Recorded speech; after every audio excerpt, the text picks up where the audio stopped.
Hi, good afternoon. So, I think Sakas and Kushanas we completed. Last thing was your Sakas, Satavahan. Last was Satavahan. दिखाना एक minute. अच्छा, मैं इसमें देख रहा था. Kushana dynasty.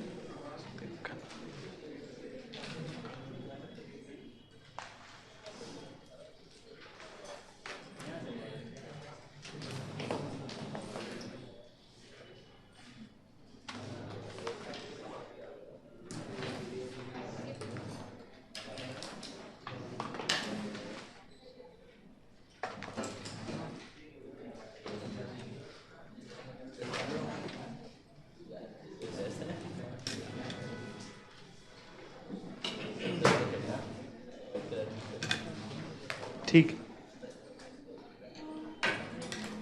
So, I think what we need to start today. So after Satavahans we'll be talking about today Sangam age. ठीक है. क्या बोला था क्या उस दिन कि what I'll going. हाँ, same thing is written over here. South Indian kingdoms. That is Sangam age. So did I mention about the two kinds of Chola? हाँ. So अभी उसको बात करेंगे. ठीक है. So basically एक minute just let me check this markers.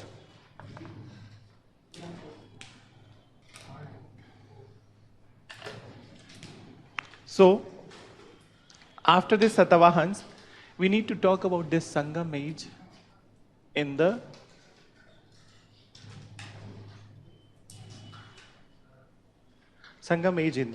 South India, okay? And this Sangam age, and then after this Sangam age, we will talk about the Gupta period in the North India, okay? So, Sangam age is particularly related to the. We have also read about the this in Sangam age about this thing. What was that thing? That literature, Sangam literature. So that Sangam literature was something that was about the this Tamil literature. Okay? So it was all about the Tamil literature. And what was the meaning of the Sangam? Huh? हाँ मतलब assembly of the poets, ठीक है. This was a kind of the assembly of the poets, and actually when we talk about the Sangam age, so it also means that कि assembly of the three rulers, ठीक है. And these three rulers were Chola, Chera, and Pandyas. Chola, Chera, and Pandyas, and out of these three, we can say that all of them were important, but somehow these Pandyas were more important in this period, particularly in this period. And they were the people who held these Sangam assemblies, and where these Cholas, Cheras, and saints, every person who was there in the South Indian part, so they participated. Okay? So these were the three important dynasties which were there. So basically, if we look by the map of India, so this lower portion, okay? This lower portion, Madurai, okay? This one was by the Pandyas, okay? And here, over here, this was by the Cholas. In Tamil Nadu itself, and whole of the Kerala was your Cheras, okay? So this part was Chera. So Chera, Chola, and Pandyas were there. Then further, we need to talk about this. There were, I said to you, the two kind of Chola were there. So this is particularly this particularly Sangama age. It began in the around 2nd century BC or last of the 1st century BC. Okay. So Sangama age began around the last of the 1st century BC, not BC, AD. Okay. So it was there. Then sorry. BC I told you, na? So last of the 1st century BC. And then this particularly, so this was around the initial of the last of the BC, लिखना नहीं है अभी, last of BC, 1st century BC and initial AD, ठीक है, they were there. Then further, one more dynasty would be there of the Cholas. These were called as the early Cholas, ठीक है, and the last under whom the temple architecture became grand, they were the mainline Chola. Okay? So mainline Cholas were there around the 8th century और 9th century, around 8th to 9th के बीच में थे in AD. And Raj Raja one was the one of the strongest ruler of the same who made that Brihadeswara temple. ठीक है. So they were the different people and these people were the different ones. ठीक है. So कुछ लिख लो इसमें कि in the early centuries of the Christian era, in the early centuries of the Christian era, Christian era का मतलब हो गया कि AD, start of the AD, ठीक है. So Christian era, three important dynasties emerged. Three important dynasties emerged in the extreme south. In the extreme south. ठीक है. And these are your Chola, Chera and Pandyas. These are Chola, Chera and Pandyas. How many of you attended yesterday's essay session? Acha, 2, 3. I saw you. You were there on the video. So you also attended. बाकी लोग भी देख लेना videos. Particularly, I found that second part was quite interesting. Second part of the discussion. Did you saw that? Discussion. First saw that. पूरा देख लेना. First was also and second was also very good. And second was the one which was quite. I was also seeing the same on the YouTube. So I found that both were quite good, but second I found that it was some points were there which will fetch you marks. ठीक है. तो एक बार देख लेना ऐसे वाला session जो इस बार का 4 हो, not 4, 8 were there ना? How many topics were there? 8 topics were there. So all the 8 were discussed and strategies were also there. एक बार रियल टाइम एनालिसिस होगा कि यूपीएससी के क्वेश्चन पे then you are doing the essay. ठीक है. पहले क्या होता है कि जो इसके पीछे ऐसे सेशंस होते हैं उसमें यूपीएससी के क्वेश्चंस नहीं है, हमारे अपने क्वेश्चंस है विजन आईएएस के. उसके बेसिस पे you are writing your answers and whatever. But UPSC के क्वेश्चंस पे एक बार देखो and after seeing the video you write one essay also. ठीक है. एक ऐसे लिखना and you contact ma'am. She will check that essay. At least she will help you. So this Chola, Chera and Pandyas. So first we'll talk about this Cholas. Okay. So and here we are writing early Cholas. तो डिफरेंस पता चल जाएगा जब बाद में पढ़ेंगे. तो early Chola and early Chola में सो इसमें there was one king whose name was Elara. ठीक है. And Ilara was one of the first important king of this dynasty, and Ilara won Sri Lanka. ठीक है. He won Sri Lanka and then he established the Chola Mandalam. ठीक है. या Chola rule. So you write one of the initial ruler of Cholas. One of the initial rulers of Cholas was Ilara, who won Sri Lanka,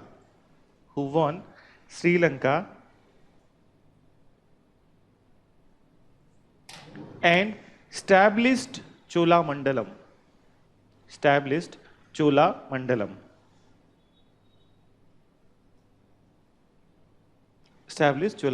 ठीक है. And then this they also had a kind of coastal areas. They were also very close to the coastal areas, and that's how they won the Sri Lanka. And particularly the Jaffna part that you see today, na? So that was the one part which was won by him. Okay. Then further you write, he made Kaveri Patnam.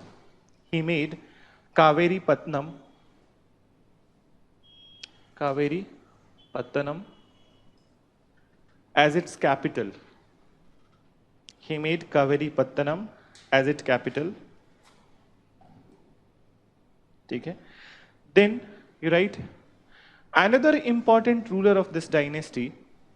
दूसरा लिखो. Another important ruler of this dynasty was Karikala.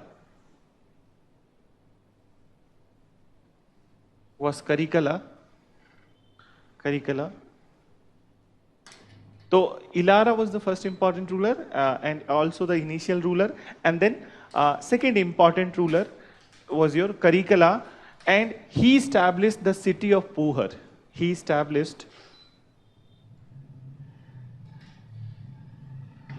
The city of Puhar. Puhar. He established the city of Puhar on the banks of river Kaveri. on the banks of river Kaveri. ठीक है? So if exactly you want to know how they mix the question with the geography, ठीक है? So many a times they used to ask that this dynasty was in between which rivers, ठीक है? तो the Chola was, it was in between the Vaigai and Pennar river, ठीक है? So you write the Chola Mandalam was in between Vaigai and Pennar river. Vaigai and Pennar river. Geography में भी ये जब map making करोगे ना तो these two rivers are very important. And what I have seen that in last 7 years, 2 times these 2 rivers has been asked by UPSC in the prelims. It was there in the option. तो ये छोटे छोटे rivers हैं, but हम क्या करते हैं कि when we are going through the maps ना, we miss this छोटे छोटे information. And even there are very small rivers which are there in the Gujarat, ठीक है? तो उसको भी ध्यान में रखना जब इंडिया इन्वायरमेंट पढ़ते हो ना, सेकेंड वाली geography, the second one. So these all rivers are given over there. So you must not forget to remember this all names, ठीक है? So this was there. Then one more thing about the rivers. Every year when you are going through India yearbook ना, India yearbook will be released in the January itself, ठीक है? So when you are going through India yearbook, तो India yearbook में जो India का geography वाला topic है, lesson है, उसमें जो rivers दिए होते हैं, that rivers are very important from the PT perspective. And what I have seen that out of 7 years, 5 साल तो उसी में जो rivers हैं उसी में से पूछा है, ठीक है? तो last year in 2016 we were kind of that we were predicting that कि they will ask something related to the Brahmaputra and their tributary, and the same was the asked, ठीक है? तो tributary, left bank tributary, right bank tributary, तो इसलिए India yearbook important है. Even जो defence वाला chapter है ना उसमें, ठीक है? So even you go through the defence chapter and whatever question related to the defence which were asked in prelims, they are from the India yearbook. फिर उसके बाद इन्वायरमेंट में चले जाओ. So according to me 3 chapters are important: environment, defence and this polity and geography वाला, ठीक है? सो ये 4 चैप्टर्स तो कतई से मत छोड़ना, ठीक है? यू नीड टू रिवाइज दिन and you go through this 4 chapters of the India yearbook. Rest of the things you can leave. So come back to this Chola. So Karikala, he established the city of Puhar, and this Chola Mandalam was in the Vaigai and Penna river. And then further one more information about this dynasty is that there was one city in this particular Chola dynasty, and name is Urayur, ठीक है? It was known for the cotton, textile and trade, ठीक है? Cotton, textile, industry and trade. So you write one of the city Urayur, cotton, textile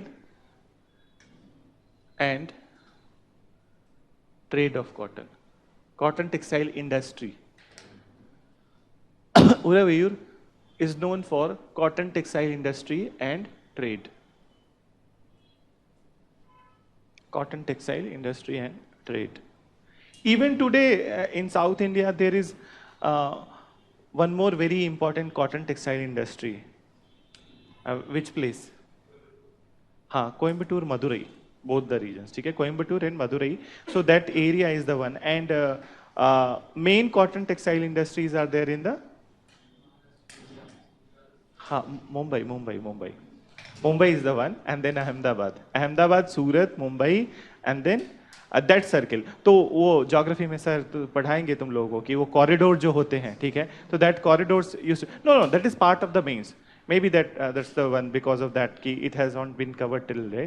तो वो उस time पे वो आपको पढ़ाएंगे कि there are different industrial corridors, ठीक है? तो वेस्टर्न इंडस्ट्रियल कॉरिडोर में that start from the Mumbai, Pune also comes in to the same, Thane, Nashik, Pune, Kalyan and Ahmedabad, Surat, and that's why bullet train is between the two. Okay? So there is a link between the two. Then the southern corridor, which includes the Chennai, Bangalore, Madurai, Coimbatore, okay? These all areas, and eastern one Kolkata, and then southern one from Delhi to Ludhiana, Amritsar till this part. Okay? So these 4 corridors are most important. Okay? इसके accordingly देख लेना. And even things related to IR and even the initiatives which are there in the IR section, like you will be seeing that there was an initiative from the Chennai to Thailand linkage. There was a sea route which was they were going to maintain, and so many facilities were provided. So they are also taken care because of this industrial corridors. Okay? So industrial corridors are very important from that perspective. Okay? Even Jaipur falls under the this Delhi corridor. Okay? So उसमें ये पता चलेगा तुम लोग को. So this was also known for the Urayur is known for the cotton trade industry and the textile. ठीक है. Then come to the Cheras. Next dynasty, Chera.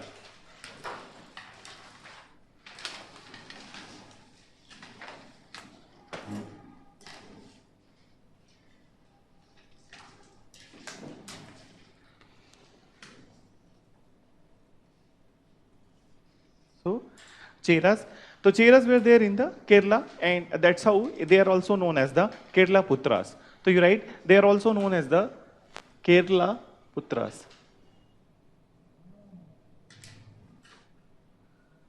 Kerala Putras. Kerala Putras. Okay? Then you write its capital was at Karur. Karur. Its capital was at Karur. Karur. Okay? Then a very initial ruler of this Chera was your Udain Jaral. So you write initial ruler of this Cheras was Udain Jaral. Initial ruler was Udain Jaral. Okay. Who established the Mujeri port. Mujeri's port. To establish the Mujeri port. And still this Mujeri port is in the news. From last 2-3 years, those who are from Kerala, they must be knowing. So this is in the news. This is the initiative of the Kerala government also and central government also. So Mujeri Heritage Pariyojana is going on. Okay? So this Mujeri Heritage Pariyojana, in that perspective, it is important. Okay? So Mujeris. And this port was made by this Udain Jaral to connect with the Roman world, for the trade with the Roman world. Okay? And that's how government of India is also focusing on the same, to reconnect the same with the Roman world. Okay? Through the Red Sea and then that Mediterranean. Okay? So Red Sea ke through pass hote hue, and then that Suez Canal, and through that it is going to the Mediterranean. Okay? So that was there. Then further right, the most important ruler of this dynasty was Senguttavan.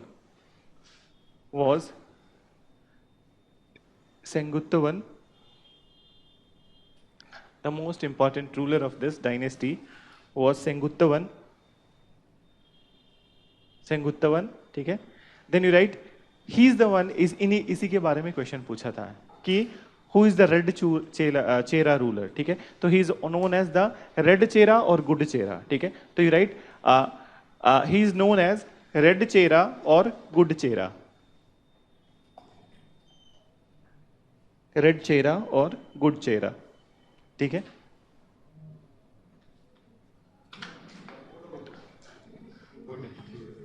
बताओ, इस पे दिक्कत हो गई, good चेहरा. ठीक है? So red Chera or good Chera. Then further, there was one very important thing about him, that why he was called as he was a pious and he was a very good ruler who used to take care of the people, and also that he was very religious also. Then he was very morally upright person also. So he is known for making the temple of Kannagi. Okay? And Kannagi is the goddess of chastity. So goddess of purity or chastity. Okay? So you write, he made the temple of Kannagi. He made or built, whatever you write. So he made or built the temple of Kannagi, who is considered as goddess of chastity. Goddess of chastity.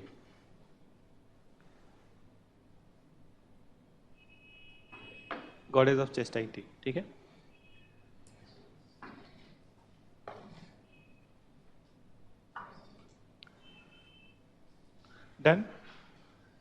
So this was about the Cheras.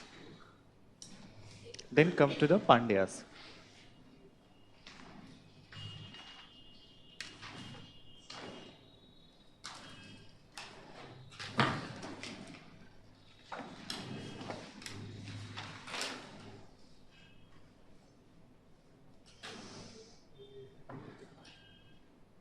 So Pandyas and initial ruler, ठीक है? तो in this Pandya, so initial ruler was your Mudu Kumudi.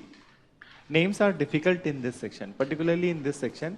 इसके पहले तुम लोगों ने पढ़ा भी नहीं होगा, इसलिए difficult लगेंगे. So Mudu Kumudi, ठीक है? तो you write initial ruler was Mudu Kumudi. Initial ruler was Mudu Kumudi. Mudu Kumudi. Then further right, the capital of the Pandya was Madurai. Capital of the Pandyas was Madurai. Madurai, ठीक है? Then further right, Pandya rulers are known for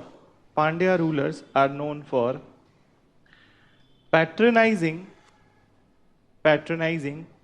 the three Sangam assemblies. Patronizing the three Sangam assemblies.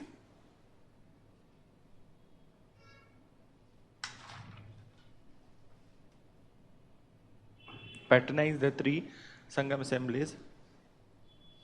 Outcome of which was Tamil language and literature. Tamil language, literature, and start of Bhakti movement in South India. Start of Bhakti movement in South India. So did we talked about that thing कि उस दिन when we talked about this Sangama literature and all these things, so did we talked about that Bhakti movement that was after that, ठीक है? So वो नहीं लिखा है. So did we talked about Alvars and Nayanars? नहीं बात किया. तो उसको यहीं पे नोट डाउन कर लो. So you write कि लिखो कि भक्ति मूवमेंट में लिखो कि after the Sangam assemblies, two kind of devotees. After the Sangam assembly, two kind of devotees emerged in South India. ठीक है? Who were Alvars. First you write Alvars, and Alvars were whom? They were the devotees of Lord Vishnu. ठीक है? So Alvars, so in brackets you write devotee of Lord Vishnu. And Lord Vishnu includes Ram, Krishna, everyone.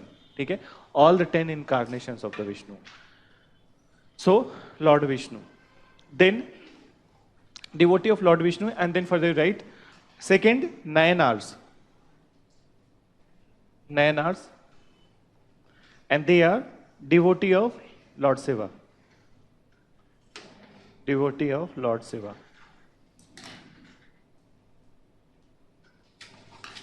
Devotee of Lord Shiva. So devotee of Vishnu and devotee of Lord Shiva. These two were there. Then further, they इसी में लिखो कि they started to compose these two, this Alvars and Nayanars. So they started to compose simple religious poems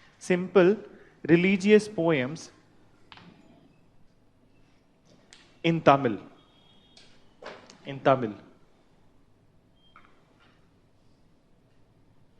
which were known as Tevarams and Tevakrams.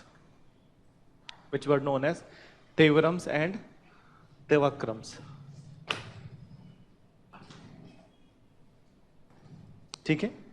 And actually, when anything is written in a very simple language, so it is easily understandable by the people. So though Tamil was created in the Sangam assemblies, but the reach of the Tamil to the common people was because of this Tevaram and Tevakrams by the Alvars and Nayanars. ठीक है, तो ये लिखो कि this led to spread of Tamil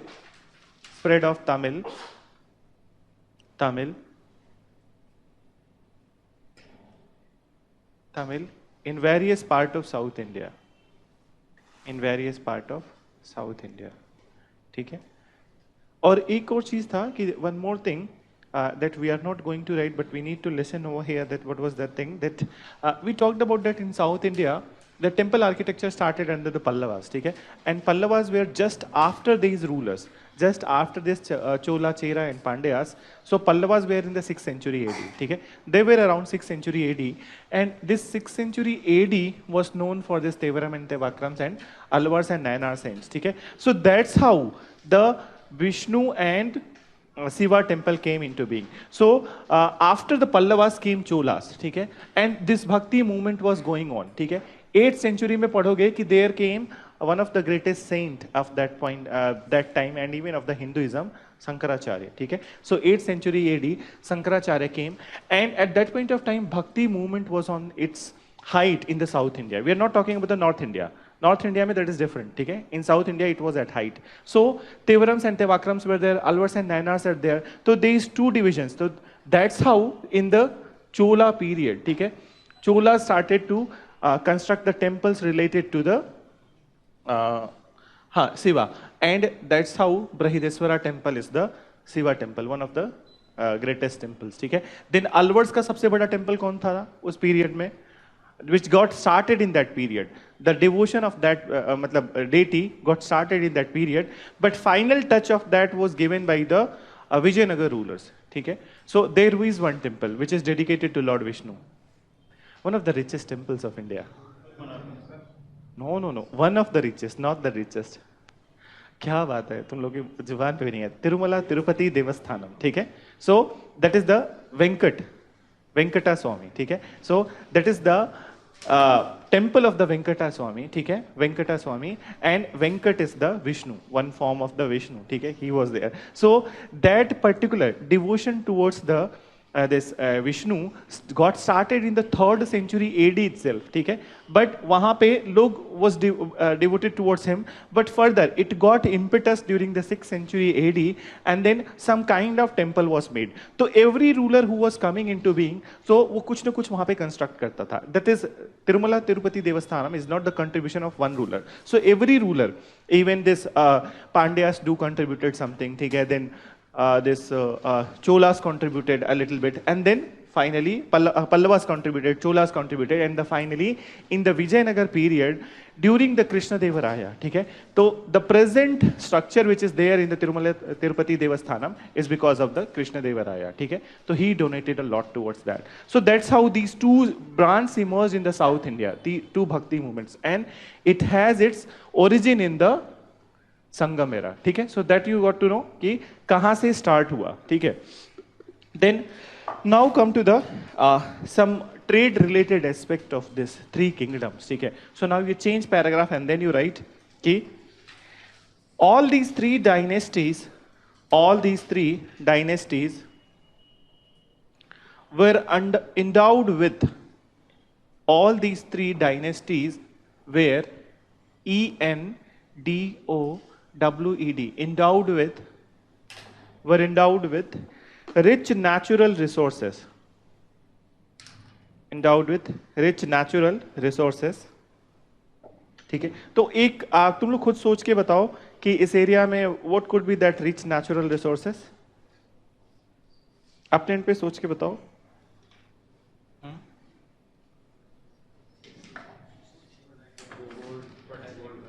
नहीं, natural resource तो fertile land से जो निकलेगा वो होगा ना. स्पाइसेस, हाँ, very good. Spices is the one thing. तो Chera country was known for the spices. Then these were also the coastal countries, and at that point of time these coastal areas were not that disturbed, so even the pearl production was at its height. ठीक है. So मोती का production काफी बड़े level पे होता था, pearl production. And then also these areas are known for the elephants. ठीक है. So that a trade of the ivory was also one of the important feature, and that's how today Roman worlds had more elephant ivory than that is there in the India. Though elephants are more in India and Indonesia and Thailand, okay? But more ivory products are there in the Roman world, okay? Because of that, from very ancient time, these all things were traded to the Roman world, okay? So basically, pearls, ivory, cotton, and spices. These four things were traded. Okay. So you write, लिखो कि their elephant supplied ivory. Their elephant supplied ivory.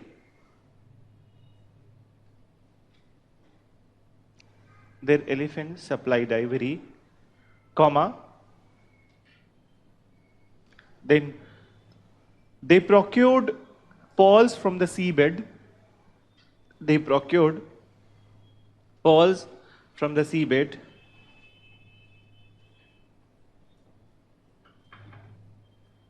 From the seabed. Then you write comma फिर करके लिखो. Even in this area, you also know that gold was also known to them. ठीक है? Kolar mines. ठीक है? तो kind of a precious or semi-precious stones were also there. So you write also write precious and semi-precious stones from the mining. Precious and semi-precious stones from mining. From mining. And spices from the naturally grown orchards.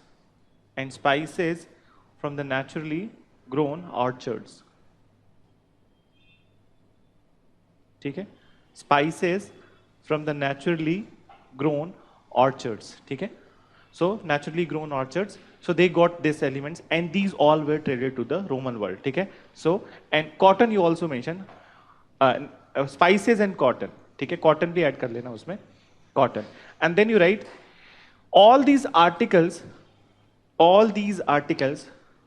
were exported to the Roman world.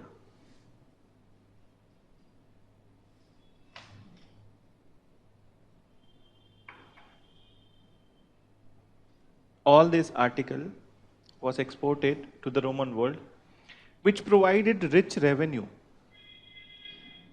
Which provided rich revenue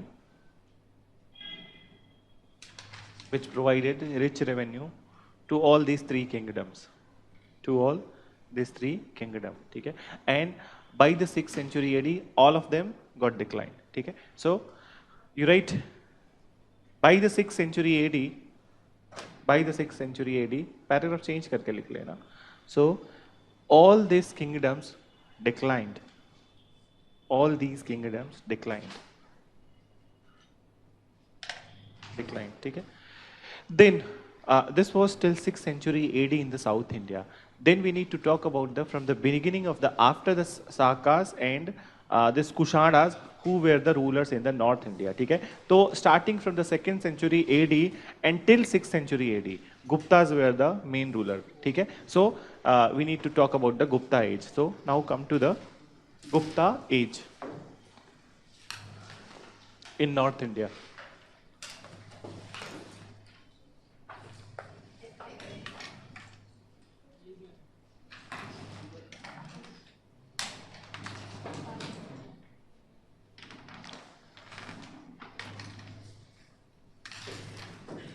Gupta age.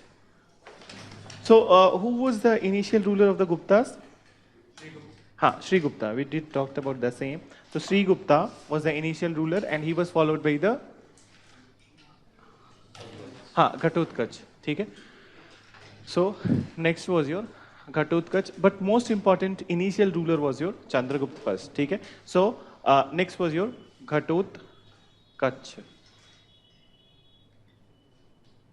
Okay? So you write after the decline and disintegration. After the decline and disintegration of Kushanas in 3rd century AD. In 3rd century AD, several smaller dynasties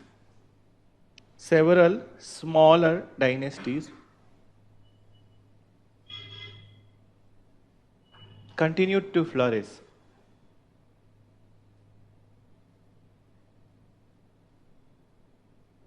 continued to flourish.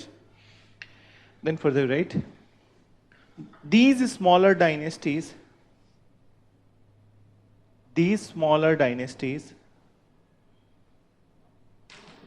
were subjugated. These smaller dynasties were subjugated by the Gupta rulers.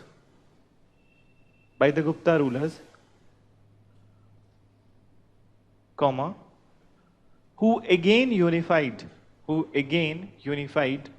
North India under one central authority.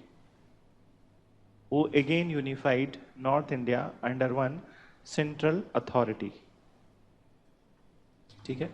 Then you write the initial ruler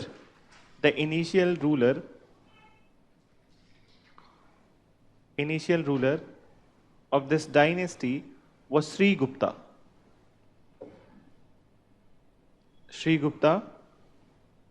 Around 230 AD. Around 230 AD. ठीक है?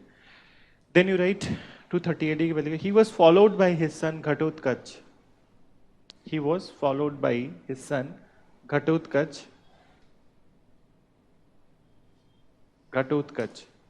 ठीक है? Then you write, but the most important initial ruler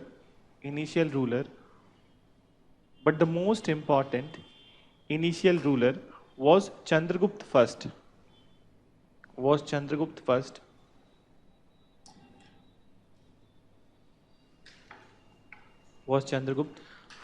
ठीक है?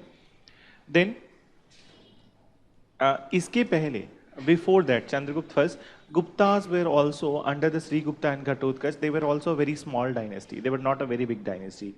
And when Chandragupta first came into being, so he was the person who unified all the North India. Okay? So that particular unification of the all North India happened by the 319 AD. Okay? So right, he unified the North India in 319 AD.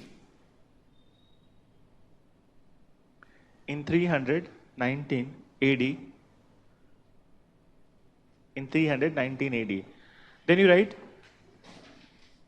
and to mark his succession to throne,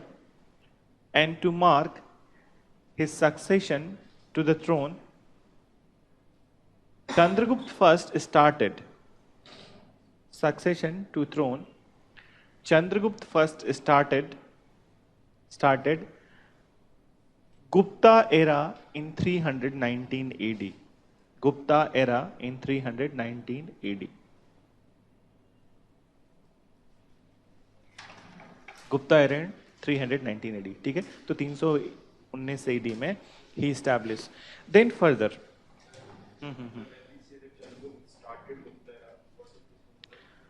Gupta era got started. He declared that this is the beginning of the Gupta era, and 3119 would be considered as the 0 year of the Gupta era. Okay? So it means that it would be 319 would be the 0 year. Okay? It will be starting from that. Okay? And that particular day when he accessed to the throne would be the very first day. Okay? So this is there. Then now come to the few knowledge about the Chandragupta. So Chandragupta first.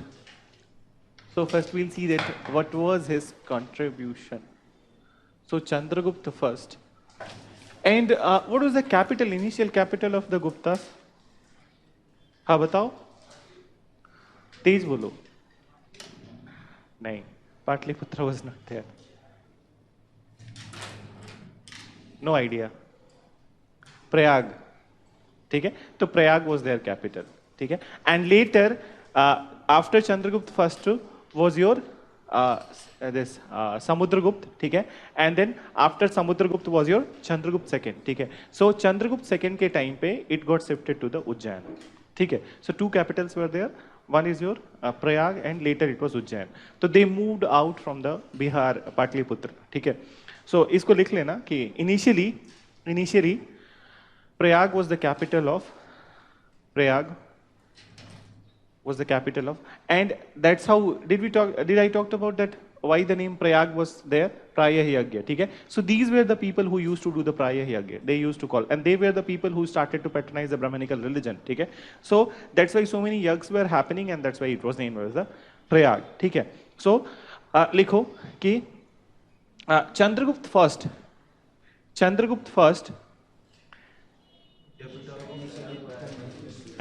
क्या लिखा है? ओ, उसको तो लिख लिया, मुझे लगा कि तुम लोगों ने अपने मन से लिख लिया, ठीक है? अदरवाइज ठीक है, तो initially Prayag was the capital, अभी वहीं पे छोड़ देना, and then you start with the Chandragupta first, ठीक है? I thought that you have written, एक बार बोला, so actually what was his policy? So basically, rather than initially when he unified the North India, okay, so he did some military annexation, but more than that, he was for the matrimonial alliances, okay. So he went for the matrimonial alliances, and this was his focus, okay. So you write कि Chandragupta first extended the territory of empire through matrimonial alliances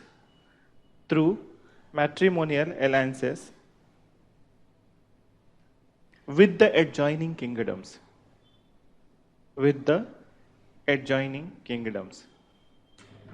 Okay? Then what was the major thing that he did? Major marriage, which was the one of the very important and one of the very strong dynasties which were there, who ruled the whole of the, you can say that whole of the Bihar, and that was where Lichavis, okay? So Lichavis of the Vaishali, they were there, and these Lichavis, so he married the Kumara Devi of Lichavi, okay?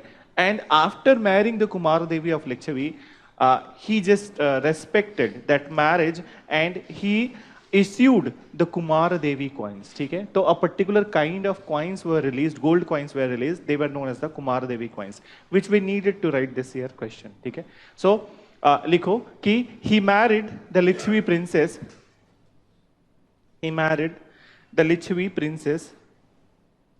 Kumar Devi. He married the Lichavi princess Kumar Devi,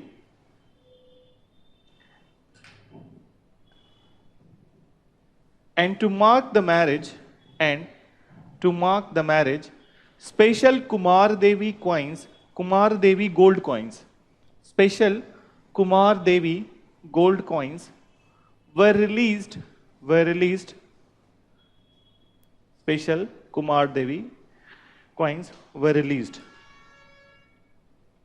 Okay? So this was about the Chandragupta first, but we need to talk about the Samudragupta. So many things are related to the Samudragupta, and after completing that, in the economy, we'll talk about all these coins, that what were there, okay? Since they are also the art form, and they are also related with the monetization, okay? So we'll talk about the same and various features which were there on the coins, okay? So you write, the next ruler was Samudragupta. Period नहीं लिखा तो इसमें लिख सकते हो 319 Chandragupta was till 335, and 335 to 375 was the Samudragupta. Okay? So next ruler was Samudragupta from 335 to 75 AD.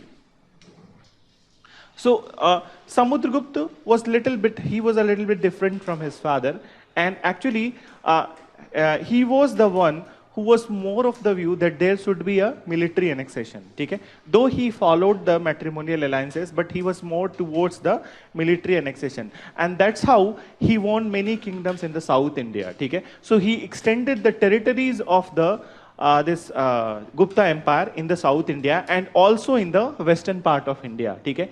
And then Samudragupta, so Samudragupta was the one who is written as that he was the one ruler who never faced any defeat, okay? And this was inscribed at a place, the place was your Prayag, and this inscription says, this inscription was written by the court poet of Samudragupta, Harisen, okay? And Harisen, what Harisen says, that Samudragupta won more than 100 battles, okay? He won more than 100 battles and he never faced a defeat, okay? So that kind of appreciation was there. And this inscription later came to be known as Prayag Prashasti. ठीक है? Then this Prayag Prashasti has also few other things. What is that? It is said that initially this Prayag Prashasti was related to the Asoka. ठीक है? So there are some inscriptions related to the Asoka are also there in the Prayag Prashasti, and then later some inscriptions related to the Akbar's period is also there. ठीक है? So some few things related to the Akbar period was also there, and after the death of the Akbar, this Prayag Prashasti was brought to the Mughal court by Jahangir. ठीक है? So still it is there in the museum, not in the Allahabad, but in New Delhi itself. But it was brought to the court by the Jahangir. ठीक है? So that was the one thing. So you write कि Samudragupta लिख लिया ना कि he extended the throne, followed by that. So you write Samudragupta extended the political frontiers. Samudragupta extended the political frontiers through military annexation. Through military annexation.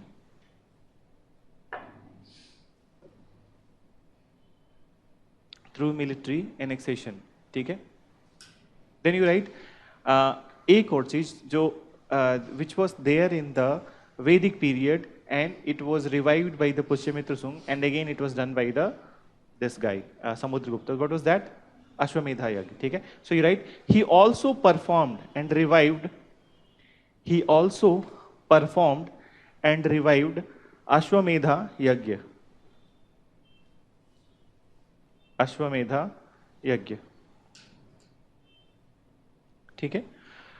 फिर full stop करके लिखो the political achievements of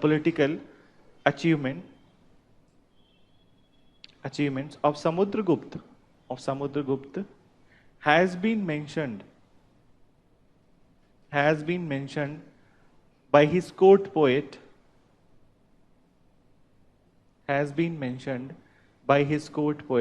Hari Sen,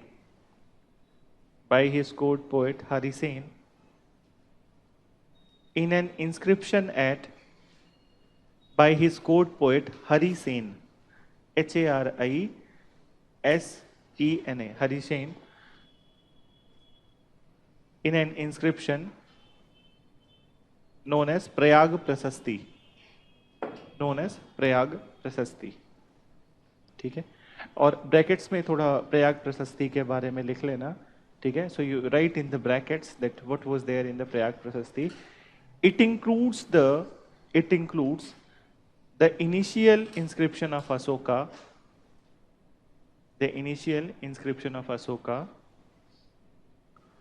plus Samudragupta and later Akbar. ठीक है? But most of the part, ठीक है, इसमें stop करके सुन लो. So and later Akbar के बाद then, तो most of the part, around 90% of the things were related to the Samudragupta only. ठीक है? So this was the one thing. Then you write, if we believe, लिखो, if we believe the account of Hari Sen,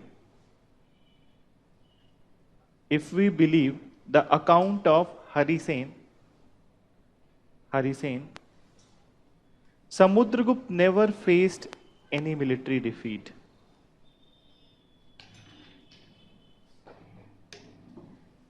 Samudragupta never faced any military defeat. ठीक है?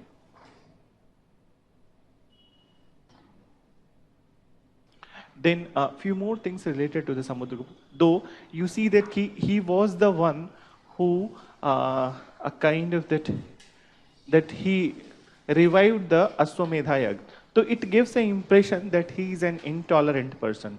कि Samudragupta एक तो देखो कि he followed the military annexation policy and then he did revive this Ashwamedha. So it gives an impression that he was a kind of aggressive, but this was not the case. ठीक है? So he was not that aggressive. It was just a matter of the policy that he followed. But he was a great lover of the music and art. ठीक है? One is your great lover of music and art, and then further he was also tolerant towards the Buddhist and Jainas. ठीक है? So tolerant towards Buddhist and Jainas, and even he established a very good relation with the Sri Lankan Buddhist king Meghavarman, okay? And he allowed Meghavarman, when Meghavarman requested that I want to construct that Bodh Gaya temple, so he allowed him, he gave him funding also, he gave him support also, and that's how the today's Bodh Gaya temple, या Bodh Gaya monastery came into being. It was constructed by the Sri Lankan king, ठीक है? Not by any Indian authority, ठीक है? So you write कि though aggressive in his policy,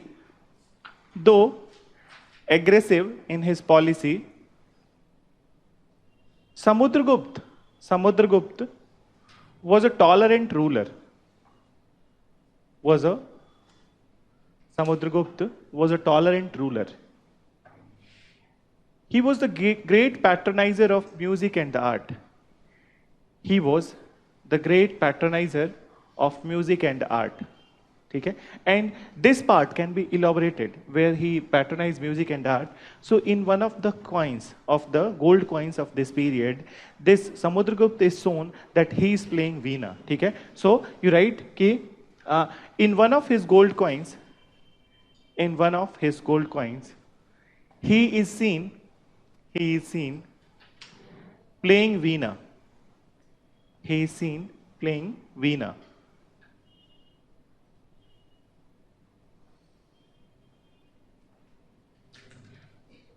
Playing veena. ठीक है? So that is the one.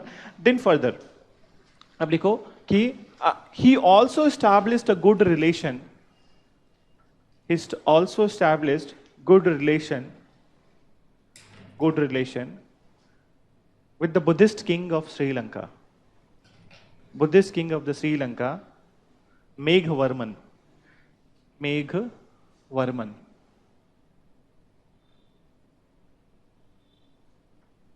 Buddhist king of Sri Lanka, Meghavarman. Okay? Then further write, he granted him permission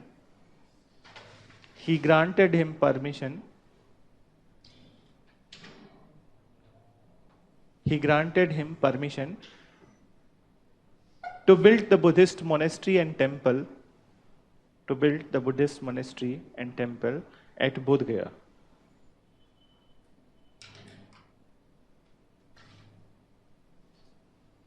Ministry and temple at Bodh Gaya.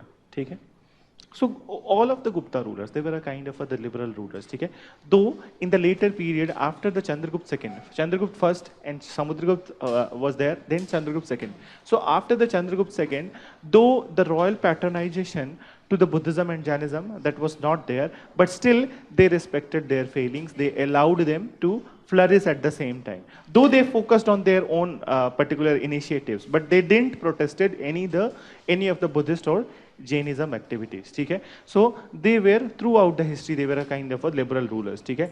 And they also tried to slowly tried to ameliorate the position of the women, which was very bad at that point of time. Though some initiatives were there, but not all initiatives were quite good. Okay? So you write, Samudragupta was succeeded by Chandragupta II.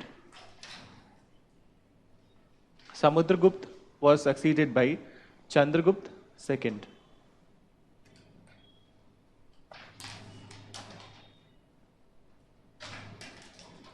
Succeeded by Chandragupta II. Okay? And this Chandragupta II. Okay? So there is a mystery in this Chandragupta II period that we often don't get in the history books. So that is there, that you see that his particular period was from the 385. And you see that Samudragupta period got ended in the 375. So what about this in between 10 years? Something happened in between this in 10 years. So there was, this Samudragupta was followed by the Ramagupta. Okay? So he was, लिखना मत इसको अभी सुन लो पहले, ठीक है? So he was followed by the Ramagupta, ठीक है? And Ramagupta was married to a lady, and that lady was very beautiful, ठीक है? So that lady was very beautiful, and the Saka rulers of the Gujarat who were there, so these Saka rulers of that Gujarat, they were having a kind of eye on this lady, ठीक है? So they captured this lady, ठीक है? they captured this lady, and with a kind of षड्यंत्र from one of the cousins of the Ramagupta, whose name was the Devagupta. Okay? So one of the cousins of him, so Devagupta and this Saka ruler, they captured this lady. Okay? So a kind of a provocation was there. Okay? So Chandragupta was there. He was the governor of one of the provinces. So he became so furious, and it was a kind of a attack on the respect of the Gupta family. So what he did, that Chandragupta II, first what he did, that first he killed the Devagupta, okay? And then he killed the Saka rulers and came back with the lady, and then he married this lady to himself, okay? So Ramagupta was not able to save him, okay? Ramagupta was not able to save him, and lady just went away with this guy. So he married her, and then he started this Gupta dynasty, okay? So that was a kind of a tri-junction love. Okay? So, in the process, lady also fell in love with the Chandragupta II. Okay? So, you लिख लो, इसको बीच में लिख लो कि only we will mention about this Saka ruler. Okay? So, Chandragupta defeated the Saka ruler of the West. The Saka ruler of the West, Chandragupta II. Samudragupta was succeeded by Chandragupta II लिखा है, और उसके बाद दिन लिखो Chandragupta II defeated the Saka ruler of the West to save the pride of Gupta dynasty. अब हम लोग को सिर्फ पता होगा कि what was that pride, ठीक है? So, and also many people know, but it is not written in most of the books. ठीक है? To save the pride of the Gupta family. ठीक है? And this was also the one reason, because these Sakas were very important. That's why he shifted to the central position, capital. ठीक है? So you write कि he shifted capital to Ujjain. He shifted capital to Ujjain. But retained Prayag as the first capital. तो basically इसका meaning क्या हुआ कि Ujjain was the second capital. तो these were the both कि दोनों capital थे. ठीक है? अभी इंडिया में भी दो capital का concept चलता है. ठीक है? हाँ, summer capital and winter capital. So basically in Jammu and Kashmir 2 capitals are there. Summer capital is your Srinagar. Summer capital is Srinagar and winter capital is Jammu. ठीक है? In Himachal Pradesh, summer capital is Simla. ठीक है? And winter capital is Dharamsala. हाँ, winter capital is Dharamsala. ठीक है? So that is there. So these 2 capital concept used to be there. So those are there. Then further, after defeating this ruler and shifting the capital to Ujjain, he also took one title, and that title was your Vikramaditya. ठीक है? So you write Chandragupta II also took the title of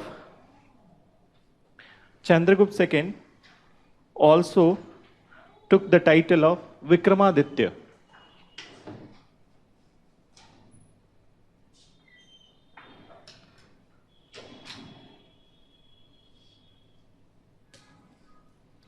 Vikramaditya. So this was there. Then further, what about his policy towards the annexation? So his policy was both political annexation also and then marriages also. Okay? So you write, he also followed the policy of military annexation and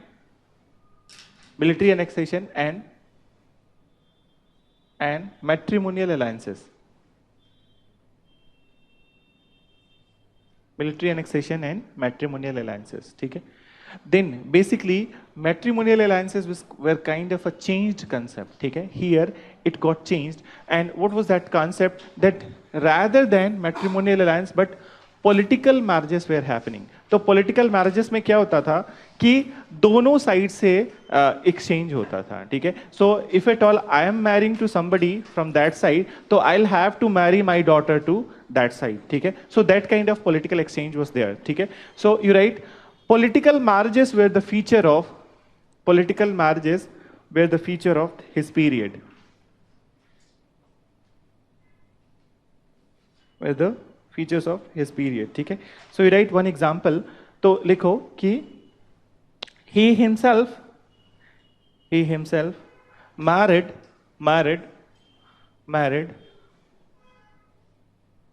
a Naga lady. He himself married a Naga lady, Kuber Naga. Kuber Naga. He himself married a Naga lady, Kuber Naga,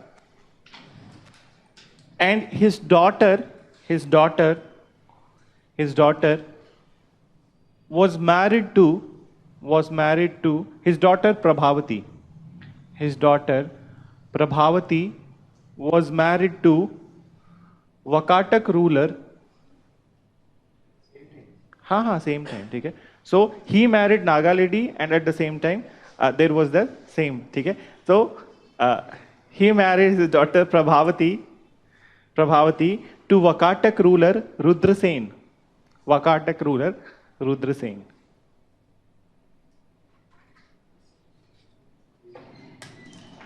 See, actually, when we see the things from the current perspective, the current lens, तो it seems a bizarre thing for us, ठीक है? But उस time पे ये सब कुछ चलता था, ठीक है? So this was there. But this is not a kind of a bad concept, ठीक है?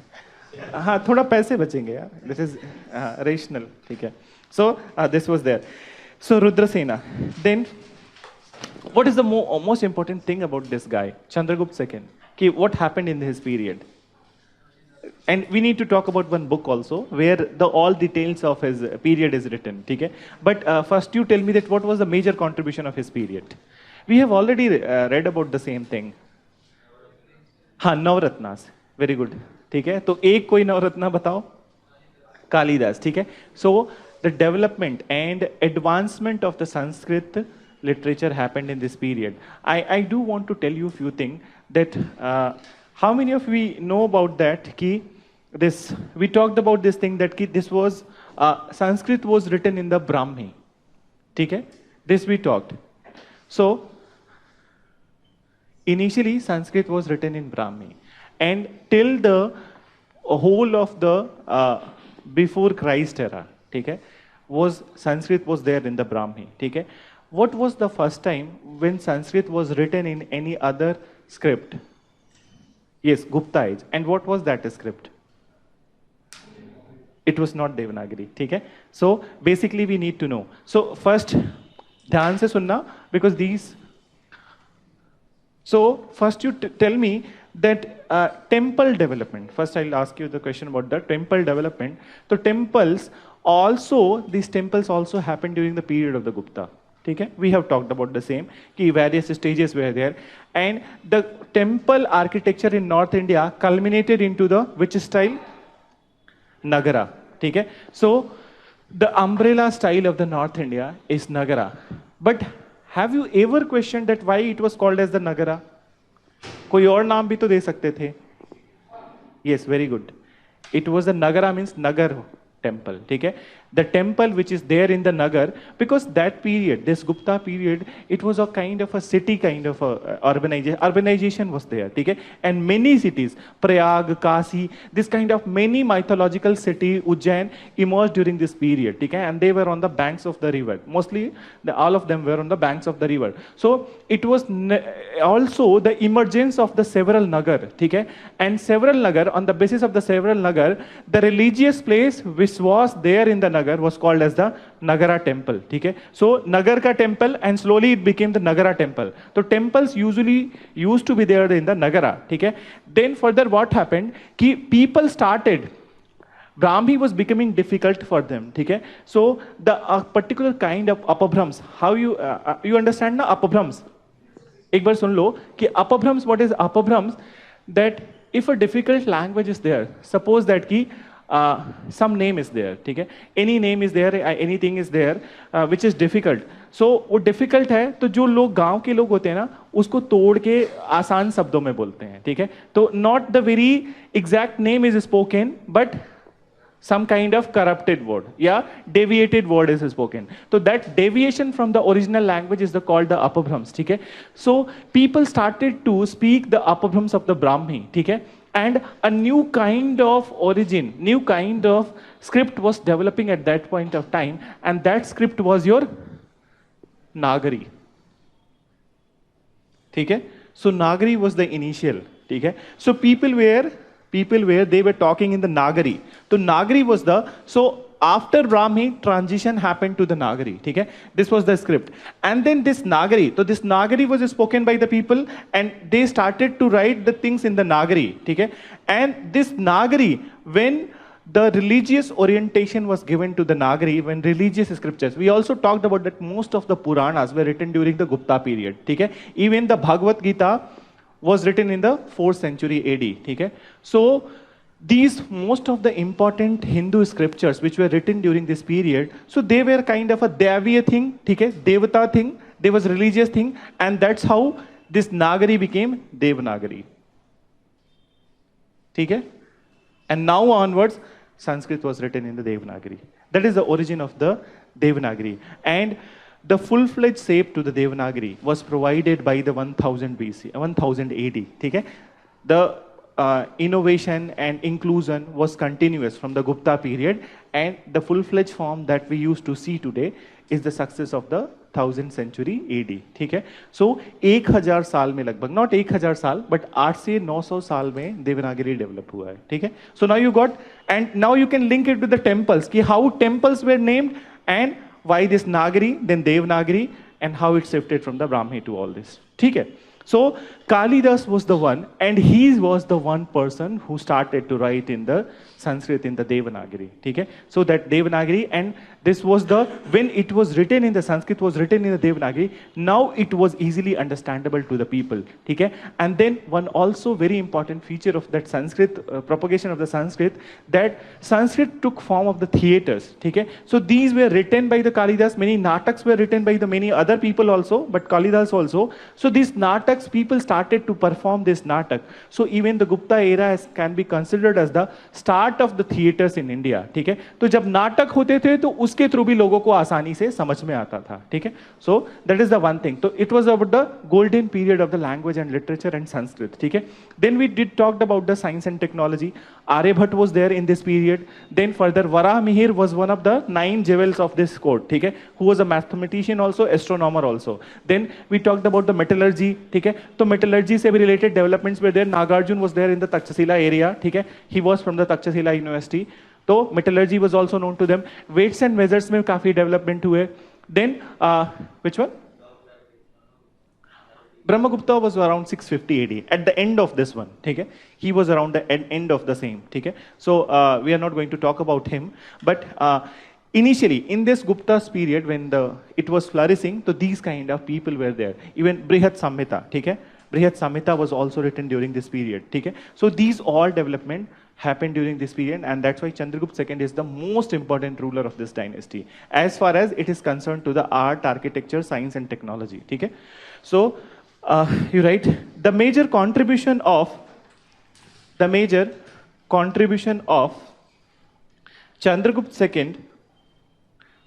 II was development in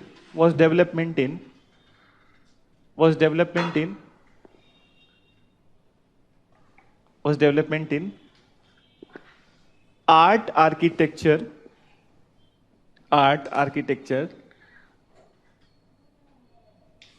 language, literature,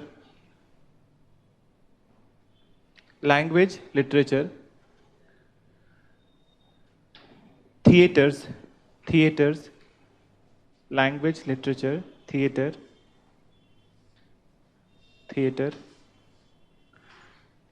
mathematics, astronomy,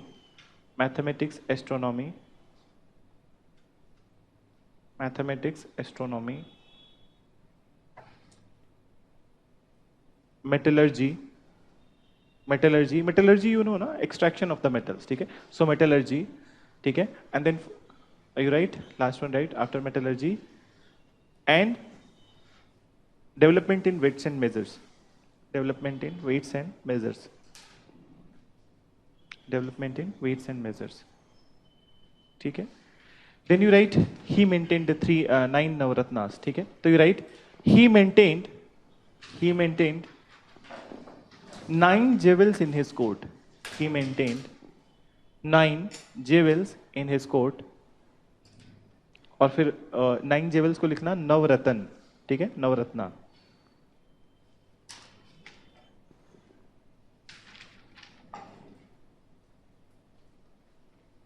Navratna. ठीक है. So 9 jewels. Then further write the famous people in this Navaratna. ठीक है. तो famous of them, few of the famous were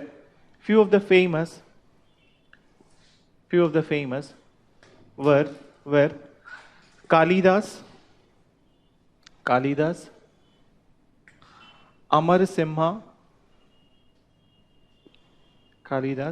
Amar Simha, ठीक है. Vara Mihir,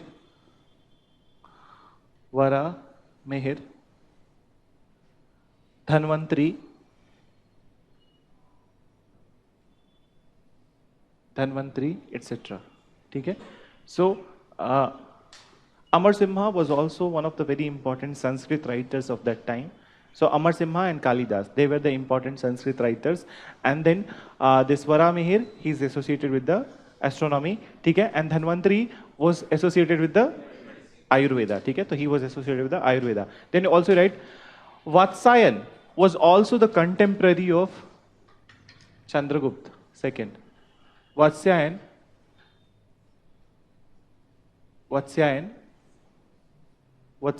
was also the contemporary of Chandragupta II. ठीक है. Chandragupta II. And he is the guy who wrote Kama Sutra, ठीक है, which talks about the 64 arts, not just one art. ठीक है. So you write who wrote Kama Sutra, which talks about the 64 forms of art.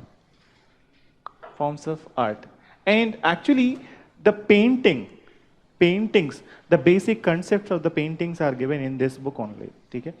So that is there. Then, what is the next thing related with this guy, that Chandragupta II? That again one Chinese traveler came into his court. Okay? So Fahian. So you write in his period, a Chinese Buddhist traveler,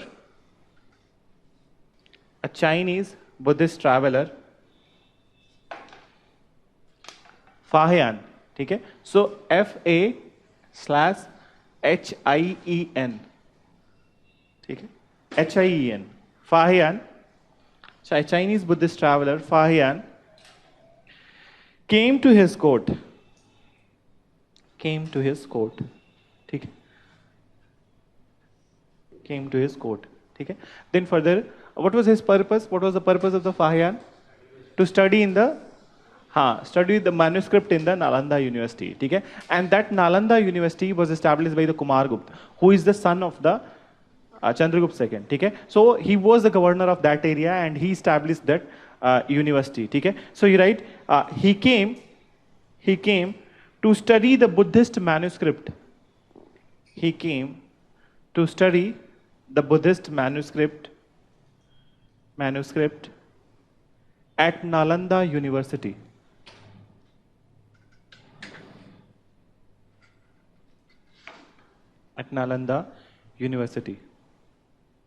ठीक है. Then he wrote one book also where he gives a socio-economic condition and details of the Chandragupta period. ठीक है. So you write कि Fahian wrote a book.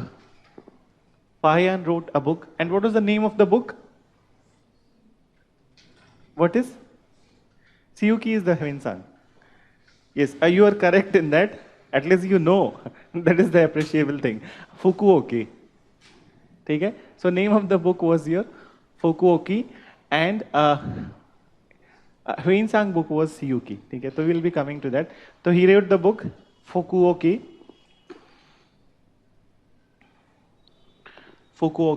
where he gives a detailed account, K-U-A-O. Sorry, it is not A, K-U-O. Fukuoka, where he gives detail, elaborate detail about the socio-economic condition,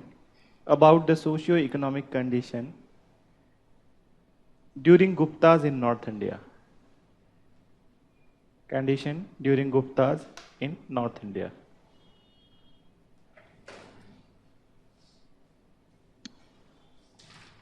During Guptas in North India. Okay? Then one more thing related to the Chandragupta Maurya, not Maurya, Chandragupta second. हाँ पूछो. हाँ foreign traveler.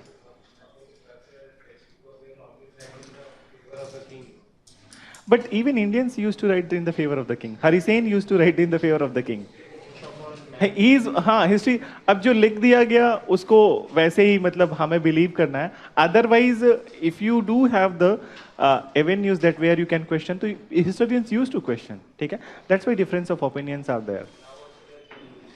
हाँ, that's why the history is, there is not much scope in changing the history.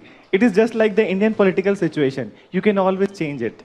ठीक है, you can change the government, you can change the PM. So it is just like that.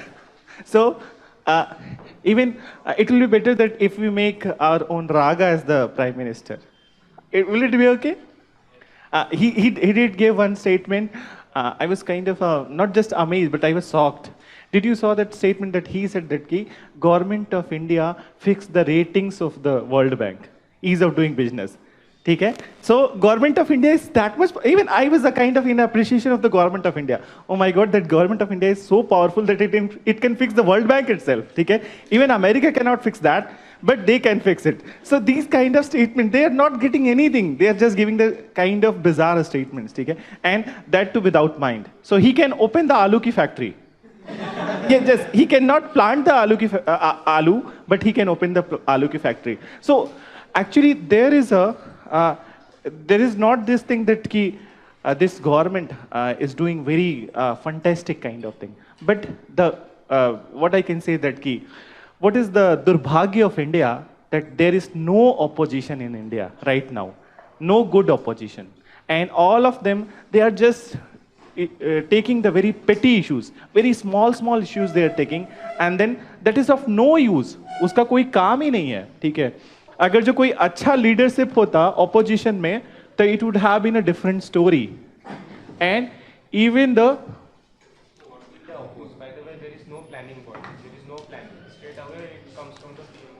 हाँ, straight away it comes from the PMO. They will have to choose that particular thing. What will they oppose? Because they are focusing on the petty things. ठीक है, petty things के अलावा कुछ और सोचो, कुछ और अपने आप को refine करो. ठीक है, introspect rather than introspecting, rather than accepting your own fault, you are finger pointing towards another people who are doing something. ठीक है, so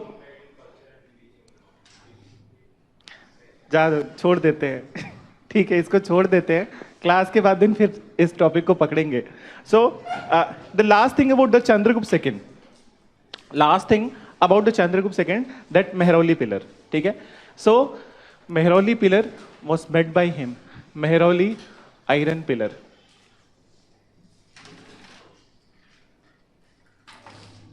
so you write, Chandragupta second erected the Mehroli iron pillar to mark the Vishnu worship. To mark the Vishnu worship.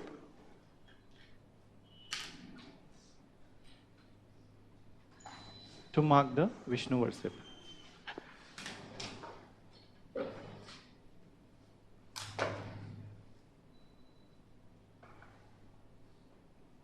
And then after Chandragupta II, so two more important rulers we need to see. So here only name is sufficient. So he was followed by Kumargupta, and his major contribution was the Nalanda University. Okay? And then came your Skandagupta, who had to face many invasions. Okay? So Skandagupta was the last important ruler. He was not the last ruler, but last important ruler. Okay? So he was the last important ruler, and Skandagupta faced invasion from the this barbaric tribes, ठीक है? तो he faced invasion from the barbaric tribes from the Central Asia, ठीक है? So these barbaric tribes were the Hunas, ठीक है? So these Hunas were there. So initially when Skandagupta was there, so he just met the threat, ठीक है? He met the threat and he challenged it and he was successful in the same, ठीक है? But further, after the death of the Skandagupta, the weak rulers of the Gupta period, they were not able to meet the threat of the this Huna tribe, and now they did had one leadership. After the death of the Skandagupta, their leadership was provided by the Toraman and Mihirkul. And these two were very barbaric also, and these two were very powerful also. So they just looted the whole of the Gupta territory. Okay? So later rulers were not able to face the same. So you write ki Kumar Gupta succeeded Chandragupta II. Succeeded Chandragupta II. And he was succeeded by Skandagupta. And he was succeeded by Skandagupta. Skandagupta, okay? Then you write, in his period, Skandagupta had to face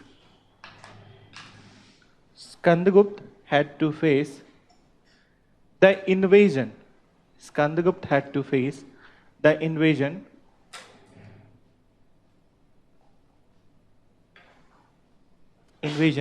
from the barbaric Central Asian tribesmen. Invasion from the barbaric Central Asian tribesmen. Central Asian tribesmen who were known as Hunas.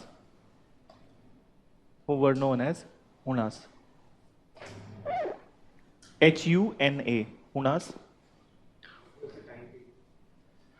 It was around 480. It was around 480. So decline happened by 4 and till 550. Many Gupta's rulers were there, but in stray parts they were there. By 550 AD. 550 AD was the last of the Gupta period. ठीक है? So क्या लिखा था एक बार? Known as Hunas. ठीक है? Then you write, Skandagupta was able to defeat Hunas. Skandagupta was able to defeat Hunas.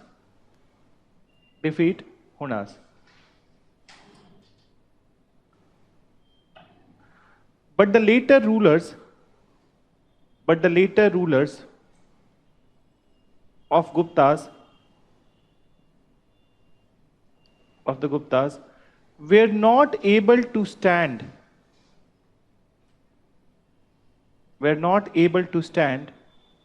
the invasion by Hunas,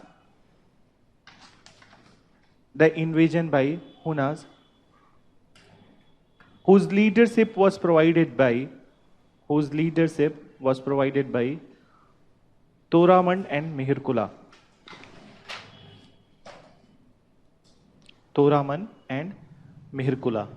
ठीक है? Toraman, ठीक है? So Toraman and Mihirkula.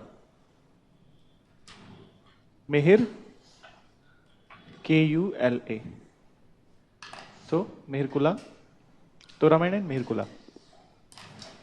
ठीक है? And it marked the end of the Gupta dynasty. ठीक है? तो लिखो इसको कि this marked the end of Gupta dynasty. This marked the end of Gupta dynasty.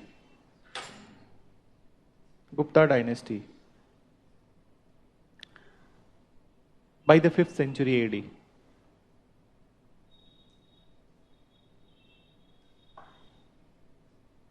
By the 5th century AD. ठीक? फिर 2-4 लाइन और लिखो कि even though after full stop you write, even though some minor Gupta rulers continued to rule till the middle of 6th century AD. till the middle of 6th century AD. Till the middle of 6th century AD. Middle of 6th century AD. Okay, so this was there. So before moving into the same, economic conditions we'll talk, but in economic condition, first we'll talk about the coins of the Gupta. Okay, so your major heading would be coin economic conditions under the Gupta, and इसी में हम लोग बात करेंगे coins का. ठीक है? So you write economic conditions under Guptas.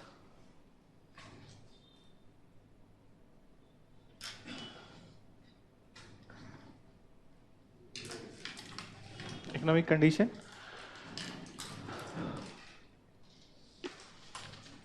So what was the basis of the income in the Gupta period? It is as simple as you have read in the earlier period. Land revenues and nothing else. Okay? So basically, land revenues were there. And then before moving into the land revenues, we need to know that the practice of land grants, okay, which got started in the Satavahans period. Satavahans were the first rulers who started to give the land grants to the Brahmins. Okay? So this land grants increased. It increased its pace in the Gupta period. Okay? So under Gupta, it increased its pace, and then now the land grants which were given to the Brahmana, they were called as the Agrahar. Okay? And this was in the your question paper 2015. Okay? So Agrahar. So Agrahar means that land grants which are given to the Brahmanas, and these are the places. Agrahar are also the places where Brahmana used to live. Okay? So Agrahars and Cheris were two places. So Agrahars were the places where Brahmana used to live, and they belong to the Brahmanas. Okay? And Cheris were the places where Cheri. Okay? So Cheris were the places where Sudras used to live. Okay? So that is there. So this land grant took the form of the Agrahar, and it was given to the Brahmana. It increased its pace, and it further led to the feudalism in the in India. Okay? A kind of de-urbanization. Okay? Then further, economy was अभी मत लिखो, रुको सुन लो, ठीक है? तो in this period, the economy was also highly monetized. Okay? So it was highly monetized, and which kind of coins were there in this period? Gold coins were there, but apart from gold coins were there, apart from copper, silver. Okay? So apart from copper and silver, large number of gold coins were there. Okay? And even large नहीं बोल सकते हो, ancient period का largest number of the gold coins can be said.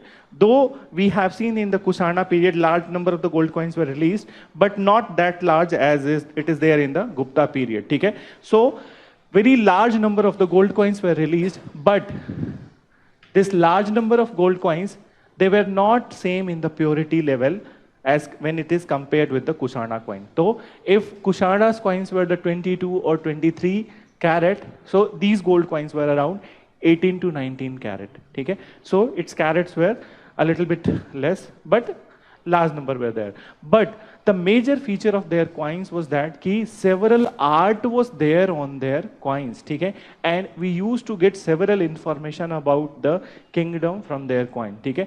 Not just the economic but also social attributes of the period we can see from the same, and also music and art we can see from the same. Okay? So about women also. So this was there. So you write, likho ki the Gupta rulers continued the practice of giving lands. The Gupta rulers continued the practice of giving lands to the Brahmins.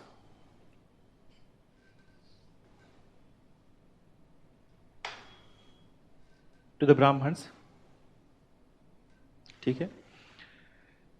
Then further read, these land grants were known as Agrahar. These land grants were known as Agrahar. Agrahar. Okay? Then further read, it led to de-urbanization. It led to de-urbanization in far-flung areas. In far-flung areas. Okay? Full stop. Then you write, major source of the income, major source of the income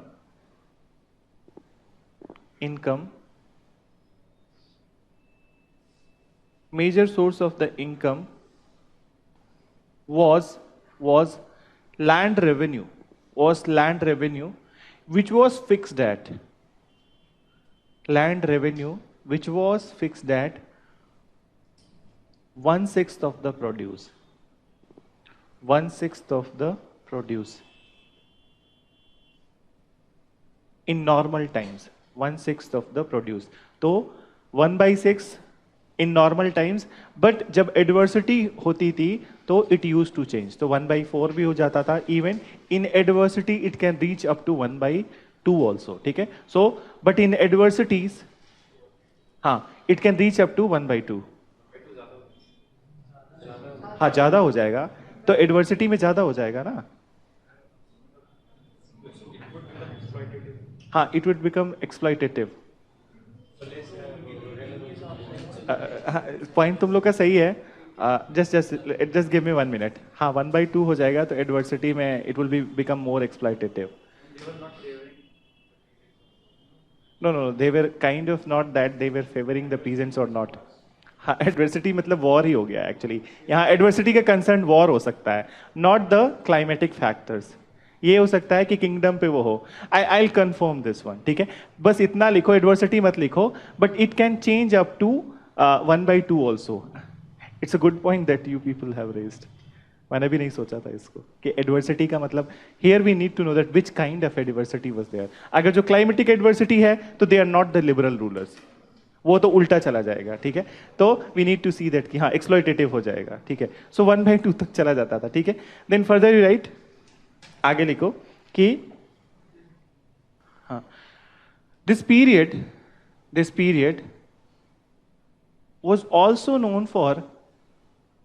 also known for very high level of monetization. Very high level of monetization.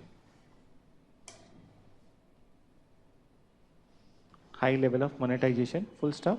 Then you write, apart from silver and copper coins,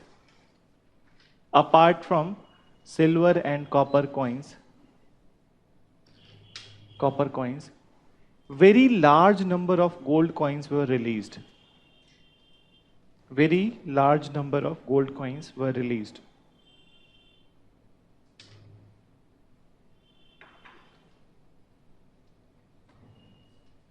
Very large number of gold coins were released, full stop. Then you write, but it was less in purity when compared to Kushana period coins. When compared to Kushana's period coin. When compared to Kushana's period coin. ठीक है? So it was of less purity. Then you write coin art of the Guptas. That is numismatic art of the Gupta. So numismatic art or coin art of Gupta. Numismatic art or coin art of the Guptas. So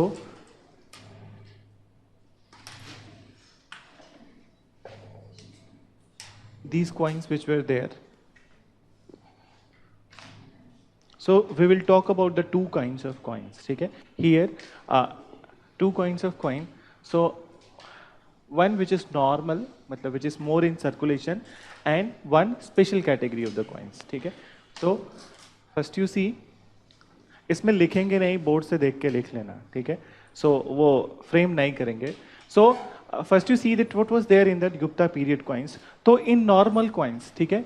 Normal coins, एक side होगा obverse and one would be the reverse. ठीक है? तो obverse and reverse side. Obverse and reverse. And on obverse side of these coins, there used to be image of the king. Image of the king. ठीक? So on the obverse side, there used to image of the king. ठीक है? And then on the reverse reverse side, image of Shakti goddess. Image of Shakti goddess. So who all are considered under the Shakti goddess? Shakti goddess का मतलब हो गया, शक्ति cult का मतलब हो गया Parvati, yes, Parvati, Lakshmi and Durga. ठीक है? Yes. So image of Shakti goddess, that is Parvati. More was Lakshmi because they were the Vaishyas, na. So more coins were there of the Lakshmi, and then Parvati and Durga.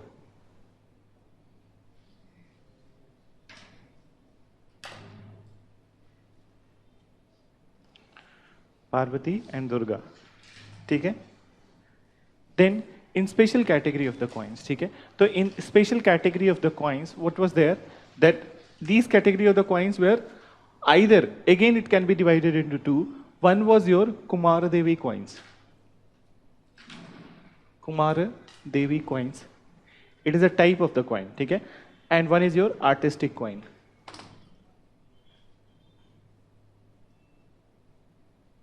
Artistic coins. So in Kumara Devi coins, what would be there in the obverse and reverse? So, on the obverse side, image of both king and queen. Okay? So on the obverse side, image of both king and queen. Okay? And on the reverse side, image of the god. Okay? So reverse side, image of god. Image of God. ठीक है? And artistic coins. So artistic expression on one side, and then on the other side, God. ठीक है? So in this one, artistic coins. So artistic on the obverse side, obverse artistic expression. And इसी artistic expression में आता है Samudragupta playing Veena. ठीक है? So for example, artistic expression, for example,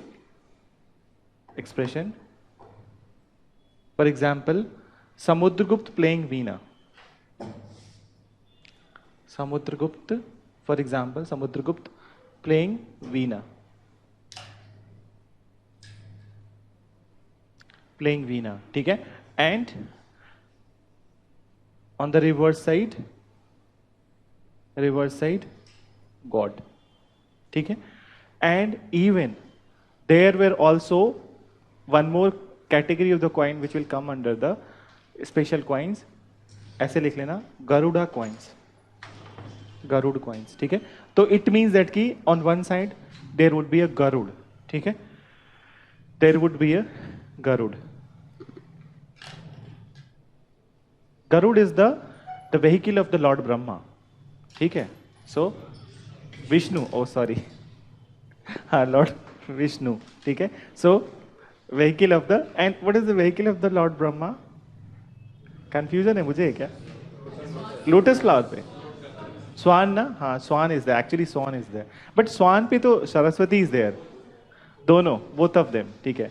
So that is there. But this Garuda is there. Then this Garuda coins were there. Then further the this क्या बोलते हैं वो, जैसे अपने यहाँ एम्बलम होता है ना कि स्टैम्प्स. ठीक है? तो stamp of this kingdom was also the Garuda. ठीक है? सो you right this Garuda coins were used as the stamp of the Garuda coins were used as the stamp of the Gupta period. Stamp of the Gupta period. ठीक है? Then what was the question which was asked this year? एक बार question उसको लिखो. ठीक है? Then we'll see that what could be there. और उसको अपने end पे भी लिख के ले आना अगली क्लास में. ठीक है? So मैं question एक मिनट बता रहा हूँ. हाँ, it would be there. I have requested, but not in next week. Next to next week. Next week, I think from tomorrow itself, ethics is there, na? And your batch is going to combine with the RB3. ठीक है? You people will meet the notorious members of the RB3. They are quite notorious. They only ask questions. They don't listen to the class. They do have the questions. They only have the questions in every class. So लिखो इस question को लिखो. How do you justify? How do you justify the view? How do you justify the view that the level of excellence of the Gupta? How do you justify the view that the level of excellence of the Gupta numismatic art, and that is your coin art, ठीक है? तो numismatic art is not at all noticeable in later times. Is not at all noticeable in later times. This is a very open-ended question. ठीक है? एक बार देखो कि what they are saying that their numismatic art is not at all noticeable. ठीक है? In later times. और ये आपको ऑप्शन नहीं दे रहा है, आपको सीधे यही बोल रहा है कि how do you justify this view, इस व्यू को कैसे जस्टिफाई करोगे कि लेटर टाइम्स में ये नोटिसेबल नहीं है. तो it is not giving you any option कि आप बोलेंगे कि नहीं नहीं दिखाई दे रहा था, कहीं कोने में छुपा हुआ था. ठीक है, सो दिखाई दे रहा था, कुछ लोगों ने छुपा दिया था. तो this kind of thing you can not talk over here. So you need to justify that it is not at all noticeable. So noticeable in the later times. तो what could be reason that can be attributed? तो ये तुमसे ये नहीं पूछ रहा है कि गुप्ता पीरियड के कॉइन्स में क्या था. This is not asking. But in the beginning you can talk about the same. कि you can talk about the Gupta period coins that large number of gold coins were released, and these gold coins were these gold coins and other coins, they were a kind of that they were talking about the what was there in the kingdom. So it talks about that ki they respected the women also and Shakti worship also started. ठीक है, Kumar Devi of coin suggests that ki queen was also very important. This kind of information you can always write. ठीक है, then kind of religious practices which were there. ठीक है, so this kind of thing you can write. You can write about the Garuda coin, that what it was meant for. It was the stamp. ठीक है, so and very large number of these kind coins were released, but yes, it is not noticeable in the later periods, whose reason can be attributed to the following. ठीक है, so अब अपने end पे सोचो, and it is a very open-ended also and very interesting also. तो बताओ कि अपने end पे कि later times में क्यों नहीं दिखाई देता है.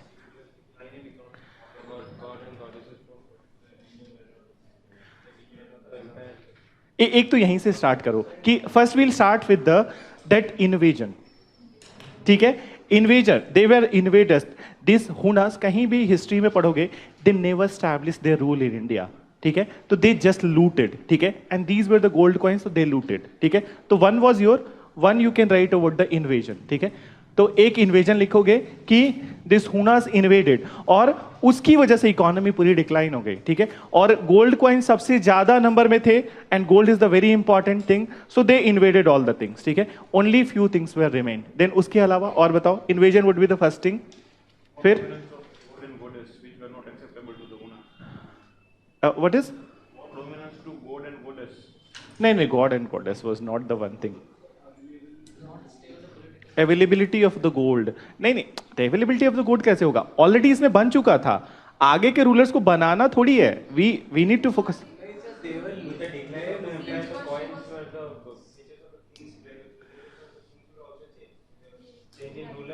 Change in ruler, yes, change in rulers and change in the presentation. ठीक है, so that could be the one thing, लेकिन इसको अभी मैं नहीं रखूंगा. ठीक है, गुप्ता पीरियड में ही सोचो कि what all development happen. Again you go back to the Vikramaditya. ठीक है, you see that what was the major achievement of the Gupta period. Temple architecture.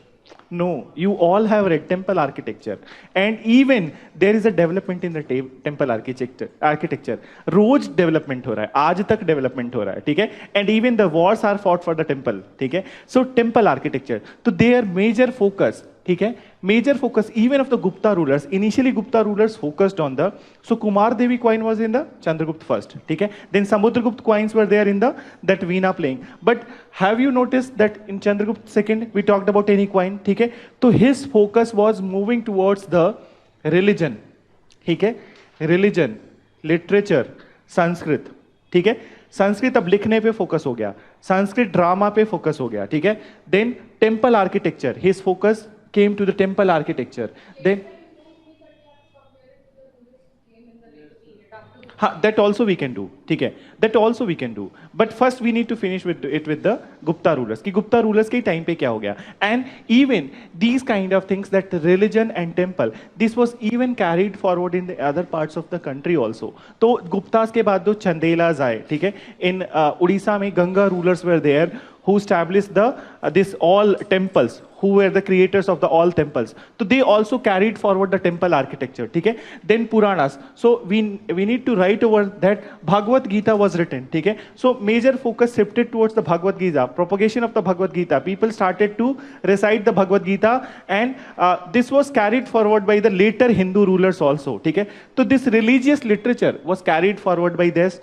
Then invasion, फिर उसके बाद देन टेम्पल्स, देन और क्या, Devanagari. Focus shifted, that's why I deliberately discussed about the Devanagari, ठीक है. तो their focus also shifted towards the development of the script, and major focus shifted towards the Nagari to Devanagari and the literature, ठीक है. Then theatrical traditions, तो other form of art also came into being, जिनके बोझ तले this got, हाँ, ये दब गया और पूरी तरह से खत्म हो गया, ठीक है. So it was not at all noticeable, only in the stray parts we use to get the this coins, ठीक है. This was a very open ended question, and इसका देखो कि जो तुम लोग बोल रहे हो रीजंस, वो गलत नहीं है. This is not at all मतलब wrong thing, you can always write that thing, but ये है कि जो चेक करने वाला है उसको वो कितना सही लगता है, इसके ऊपर डिपेंड करता है. तो this is a subjective question also, and I see that की a kind of not very tough question. It is a मतलब medium category I can keep, कि अब तक का जो कल्चर का क्वेश्चन आता रहा है उसमें this was a medium category question, ठीक है. So and you all have scope to write all the things, but दो चीज मिस करोगे तो फिर देन थोड़ा मार्क्स कम होंगे. That is your invasion and then focus on the temple and religious literature, ठीक है. सो एक बार लिख के लेके आना. एक्चुअली इस क्वेश्चन में एक और चीज है कि it also depends on that how well you are expressing, your expression is also important, ठीक है. Your language is also important in this kind of question. So एक बार लिख के लेके आओ, आई विल सी दैट कैसा लिखा गया है, ठीक है. So this coins we completed. Now come to the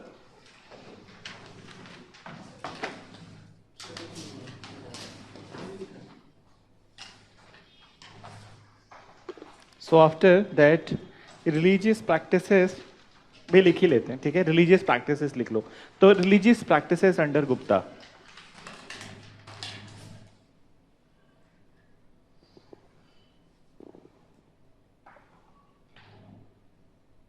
Religious practices under Guptas.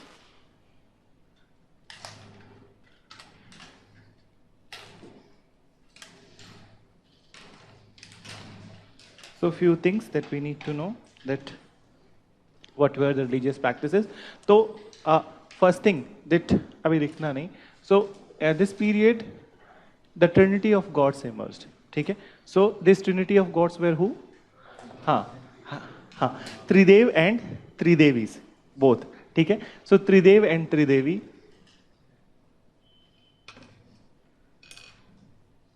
and Tridevi. So who were Tridevs you already know, तो लिखो इसको Brahma Vishnu Mahesh.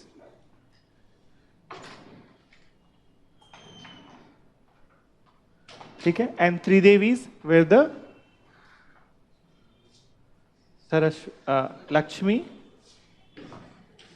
Lakshmi, Parvati and Durga. ठीक है. So these, हाँ, Saraswati was not there. At this point of time they kept Durga. Parvati and Durga was same. ठीक है. हाँ, they kept it. But this was there, that Parvati and Durga, because they used to say that कि there are kind of that कि वो change होते रहते हैं एक दूसरे से, ठीक है. But Saraswati was not in the picture at that point of time. ठीक है. She was not there.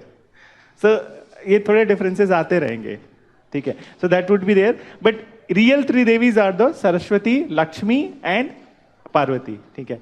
But here three devis are different. So basically that's why we used to call it Shakti cult. ठीक है. Saraswati is not the part of the Shakti cult. ठीक है. Saraswati is part of the this music, knowledge, literature, everything. Okay, so that is there.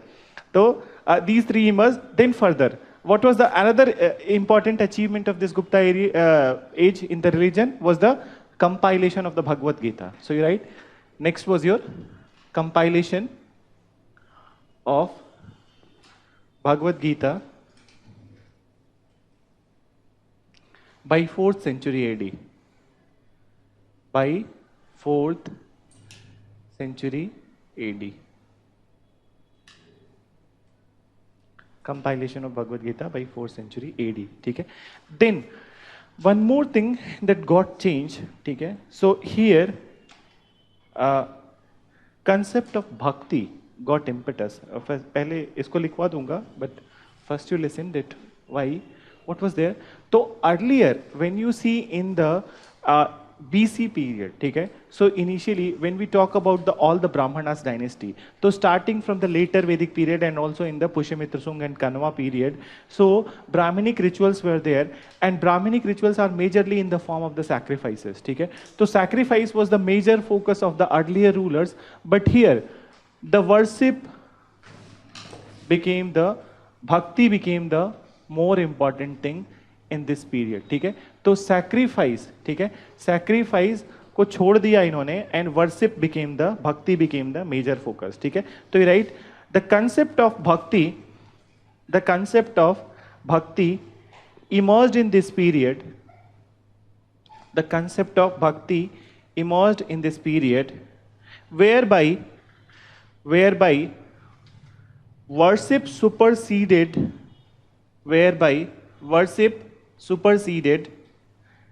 sacrifice.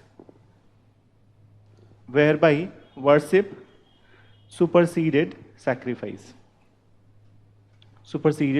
तो sacrifice को पार कर गया.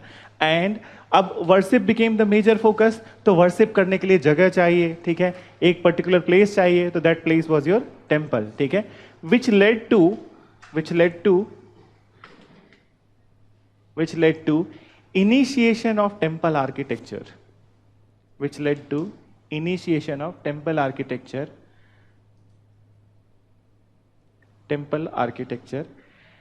And further institutionalization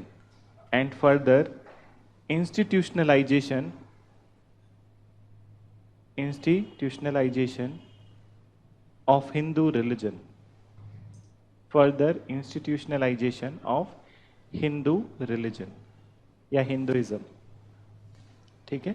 Then what was the initially? So initially these temples which were made, they were brick material, ठीक है, made up of the brick. And 3 examples we need to write over here. Already अगर जो वहाँ पे लिखा होगा तो उसके अलावा भी यहाँ पे भी quote कर लो एक बार. So initially brick was the principal building material. Initially brick was the principal building material.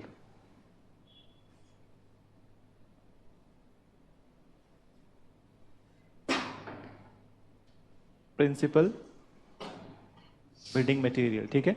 Then you write the name of the 3 brick temples which are still surviving right now, ठीक है. So you write 3 of the important brick temples which are still surviving.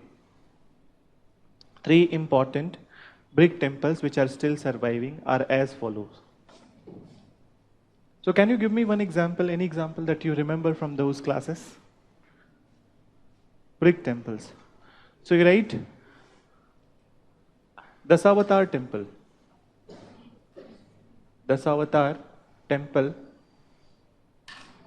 and this one is also known as Narnarayan temple,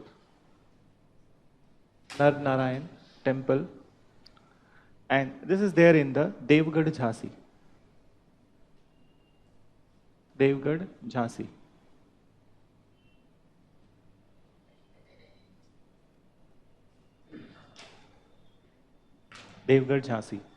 Then you write Bhitari temple,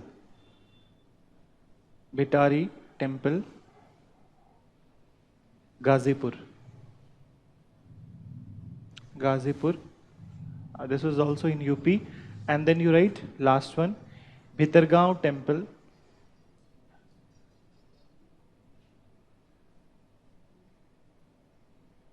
Kanpur. Okay, so these are the 3 examples which are still surviving. Okay, so this Dasavatar temple at Devgarh, Jhansi, then Bhitari temple in Gazipur, this is also in UP, and Bhitargaon temple, Kanpur. So all the 3 are in there in the UP. Okay, and then we did talked about the temple development stages where temple number 17, Nachana Kuthara, Parvati, okay? So they are also the part of the same, but they are still surviving in a very good the state, okay? So these are there. So now come to the, हाँ पूछो. 9th century AD? No, no, no, 4th century AD. वहाँ पे 4th लिखा था, वो मेरा hand writing गड़बड़ होगी, ठीक है? 4th century AD. It was compiled in the 4th century AD.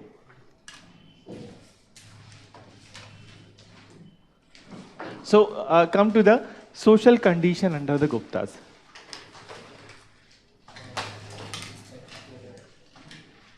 Social condition under the Guptas.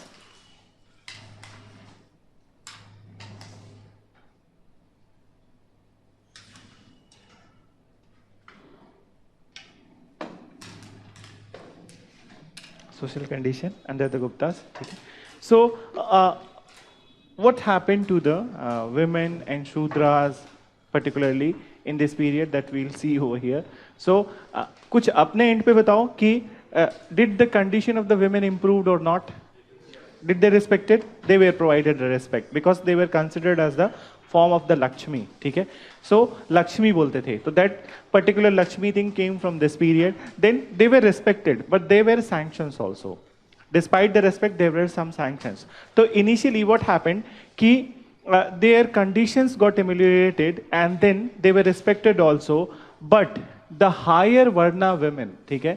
Higher Varna women, they were not allowed to work outside the home. Okay? So this was the one thing, कि they were not allowed to work outside home, but this particular thing was granted to the women belonging to the lower Varna. Okay? So that is the one. So higher Varna cannot work outside home, but lower Varna, they can work outside the home. That was the one thing. Then further, Gupta period के पहले, ठीक है, the condition of the women was like that कि they were not allowed to read epics and Purana. Okay? But here, the women and Sudras, both women and Sudras, they got permission to listen epic and Purana, to listen epics and Puranas, Bhagavad Gita also, which includes Bhagavad Gita also. So these all, they were allowed to listen to this thing. Okay? So these 2 things were there. Then further, one very special category, not special, it cannot be said as a special, denigrating category emerged in this period. Okay? Denigrating category of the Sudras. Okay? So basically, पहले सुन लेना कि the Sudras in the later period, Sudras got divided into the 2 categories. Okay? One was your Nirvasita Sudra, and one was your Anirvasita Sudra. Okay? So Nirvasita Sudra and Anirvasita Sudra. So this Nirvasita Sudras, they were allowed to live in the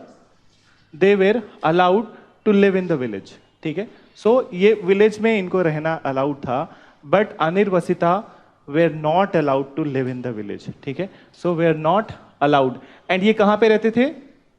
They used to live outside the villages. ठीक है? And this Anirvasita tribes were known as the Chandal. Okay? And in the today's day, people used to call them domes. Okay? So that's how the this particularly denigrating concept came into being. So first Nirvasita, Anirvasita, and then Chandal, and right now dome. Okay? So they used to live outside the outskirts of the villages. Okay? So this category emerged, and these all information is given in the book of the Fahiyan. Okay? So he mentioned about this all things which were there in the Gupta society. So you write, अभी एक और चीज है related to the women that I'll talk, but first you write about the first thing. So you write the position of the women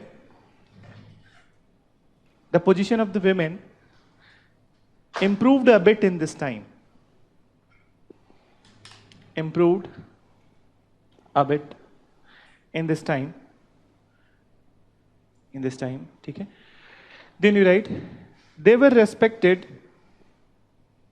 they were respected, respected, they were respected and called as, they were respected and called as form of goddess Lakshmi. They were respected and called as form of goddess Lakshmi. Goddess Lakshmi. ठीक है? Then you write, women along with the Sudras, women along with the Sudras were allowed, women along with the Sudras were allowed to listen, were allowed to listen epics and Puranas, to listen epics and Puranas and Bhagavad Gita. Epics and Puranas and Bhagavad Gita.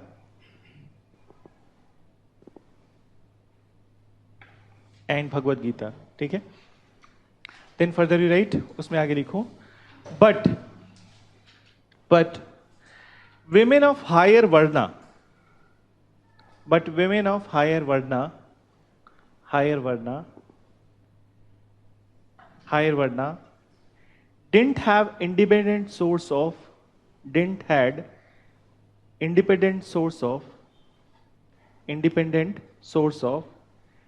livelihood, didn't had independent source of livelihood, independent source of livelihood. ठीक है? So बाहर जाके खुद work नहीं कर सकते थे, they cannot work independently, but they were dependent upon their spouses. ठीक है? So you write, they were dependent upon their spouses. They were dependent upon their spouses. ठीक है? So you are asking why so? ठीक है? So even today that is there.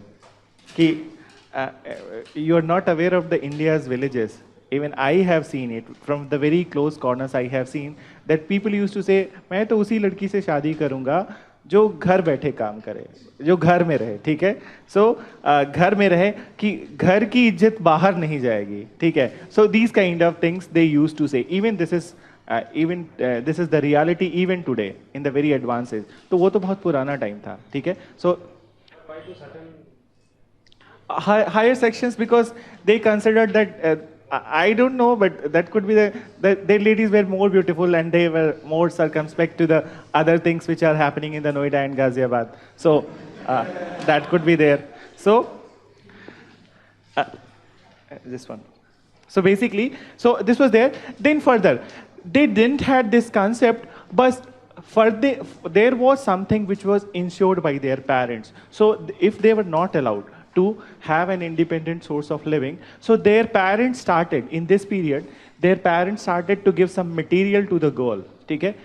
Some material to the girl, and initially this material was meant for the maintenance of the girl. She can sell it, she can mortgage it. Okay? So it was the property of the girl. But later this material became the, so initially it was called as the Stridhan. Okay?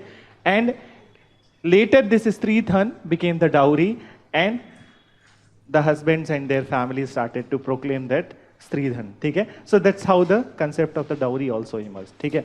So you write ki, during the Gupta period, a lawgiver,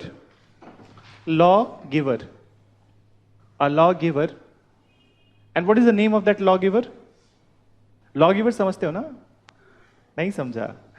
Lawgiver मतलब there used to be one person who used to write the laws. ठीक है? And at that point of time he was called as the law को हिंदी में क्या बोलते हैं? विधि. What is? अच्छा विधि बोलते हैं. I think Vidhi is the word. ठीक है? हाँ, तो he was called as the विधियक. विधेयक बाद में आता है विधियक. He was called as the विधियक. ठीक है? So this lawgiver used to exist, and who was the initial lawgiver? हाँ, Manu. ठीक है? So initial lawgiver was the Manu, but he was in the 2nd century BC during this period, Sunga period. ठीक है? But here the lawgiver was your Katyayana. ठीक है? So Katyayana was the liberal version of the lawgiver. ठीक है? So Katyayana. Sorry. So he was a lawgiver and he gave the concept of the Sridhan. Okay? And after which this higher Varna people, they started to give the Sridhan to their girls. Okay? So you write a lawgiver, देखो कि during the Gupta period, a lawgiver Katyayan prescribed a part of the wealth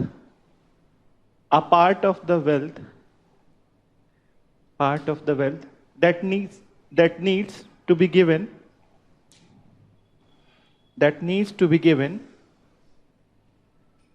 to the girl by their parents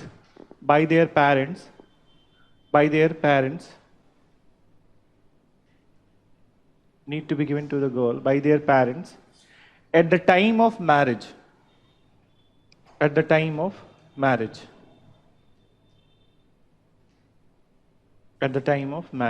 ठीक है? Then this was, you write, this property, yeah, this wealth was called as Sridhan.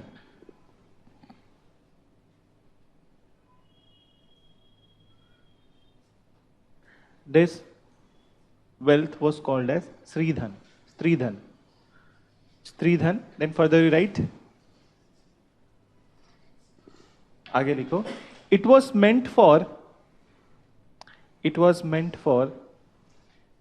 the maintenance of the girl.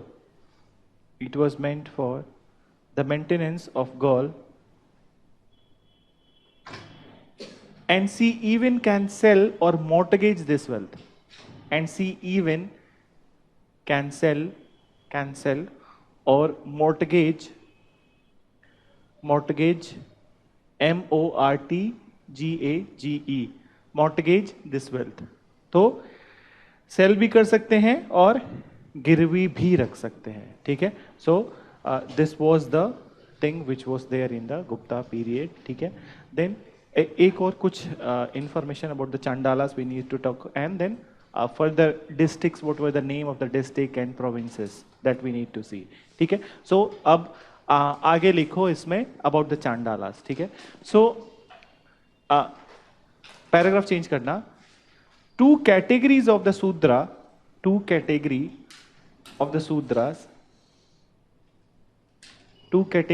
Sudras emerged, which were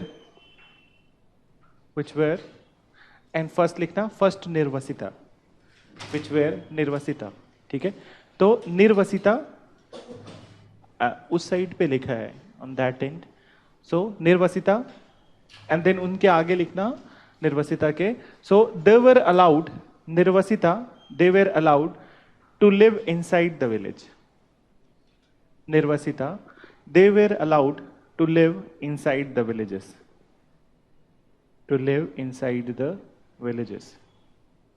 ठीक है?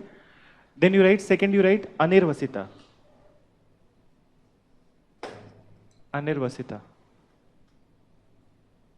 ठीक है? And then you write, they were not allowed to live inside the village.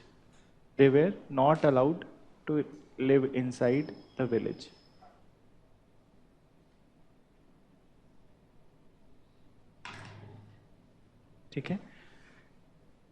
Then लिखो आगे, चांडाल्स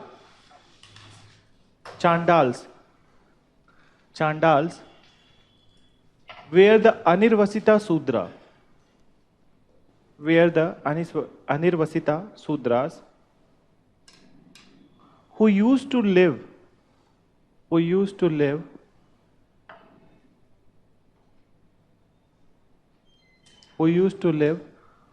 outside the village separately.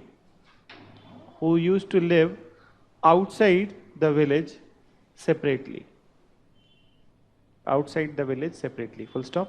ठीक है? Then further write, these all has been mentioned by Fahian.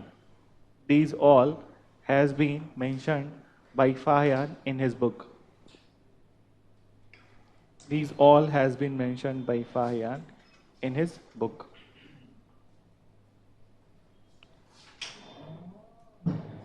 So, and one part we have already completed from the Gupta period. That was your literature wala part. ठीक है. So many things were written. तो आर्यभट्ट का Aryabhatiyam, that this Kalidas, all the literature related to Kalidas we have written. Then Sudrak Mrichkatika we have written.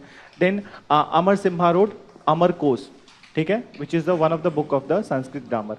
तो ये वाला नहीं लिखा है, मुझे याद है पूरी तरह से. अमर सिम्हा यू हैवंट रिटन. तो इस बुक को लिख लेना. मुझे खुद अच्छा लग रहा है कि मुझे भी याद है कि ये मैंने नहीं कराया है.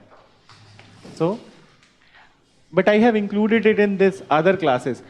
एक साथ 4-5 बैचेस होते हैं तो कंफ्यूजन हो, मुझे बहुत कंफ्यूजन होता है कि क्या मतलब कहाँ किस क्लास में कौन सा हुआ है, किस क्लास में कौन सा नहीं हुआ है. And even I did have this confusion कि 4 बजे के बाद गुड इवनिंग बोलते हैं, गुड आफ्टरनून बोलते हैं. हाँ, because one of my interview, it was there on the 4:35 and I said good afternoon. So he said, is it good afternoon? So I said, no sir, good evening. So do you think that it is good evening? So I am confused from that time onwards कि good evening बोलेंगे या good afternoon बोलेंगे. तो एक तो answer भी नहीं बताया और उसके ऊपर से कंफ्यूज भी कर दिया. ठीक है. सो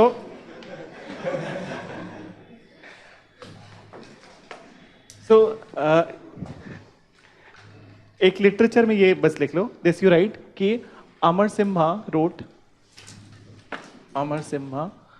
अमर कोश, which is a very important book of Sanskrit grammar. So Sanskrit grammar is related. How many books we have studied till now? Padini's Ashtadhyayi was the first one. Second one, Patanjali's Mahabhashya. ठीक है. And third one is the Amar Simha's Amar Kosh. ठीक है. So period wise this was the last one in the Sanskrit grammar. तो first one अगर जो देखोगे तो यहीं पे मेंशन कर लेना. First one is the Panini's Ashtadhyayi. ठीक है. And then second one was your Patanjali's Mahabhashya.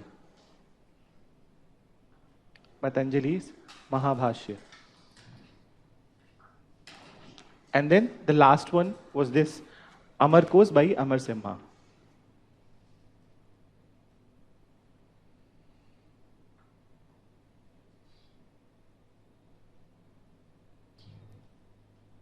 So this was there. Then few terms related with the Gupta period. ठीक है. So the whole province of the Gupta, ठीक है, it was divided into the 4 part. ठीक है. So it was known as Bhukti, विषय, वीथी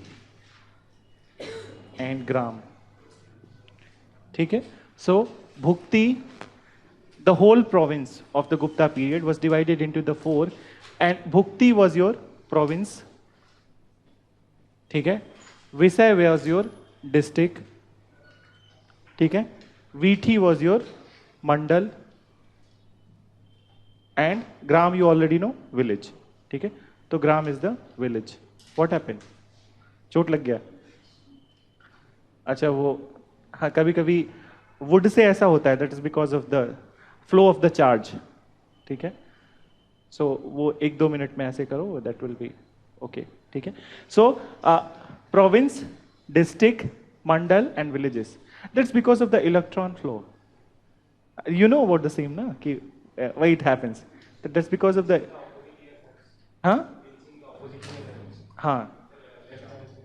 okay, so different things are there.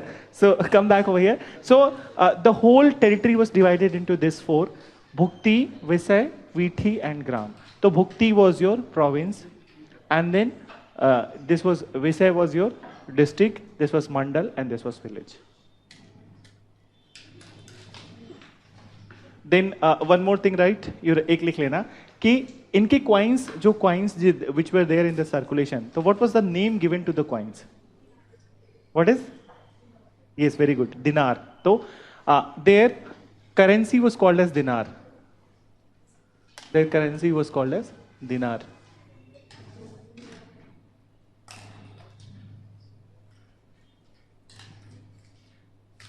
Their currency was called as dinar. And what was the name that was given to the ministers? Amatya. ठीक है. So ministers were known as the Amatya. Ministers were called as Amatya.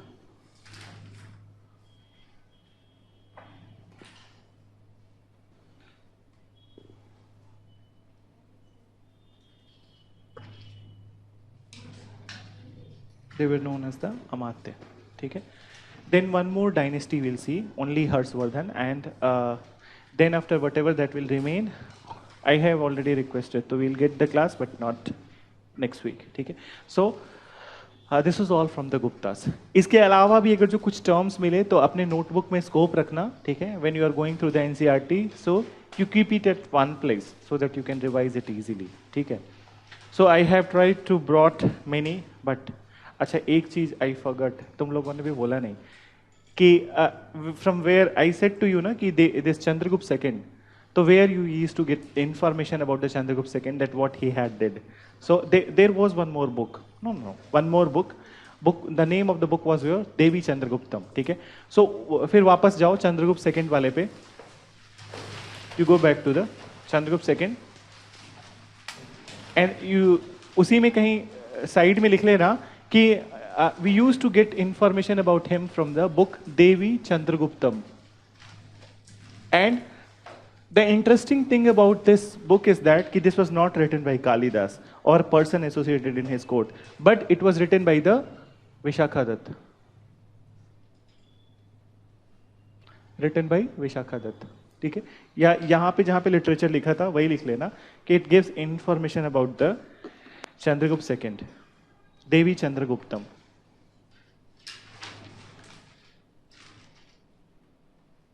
Devi Chandraguptam.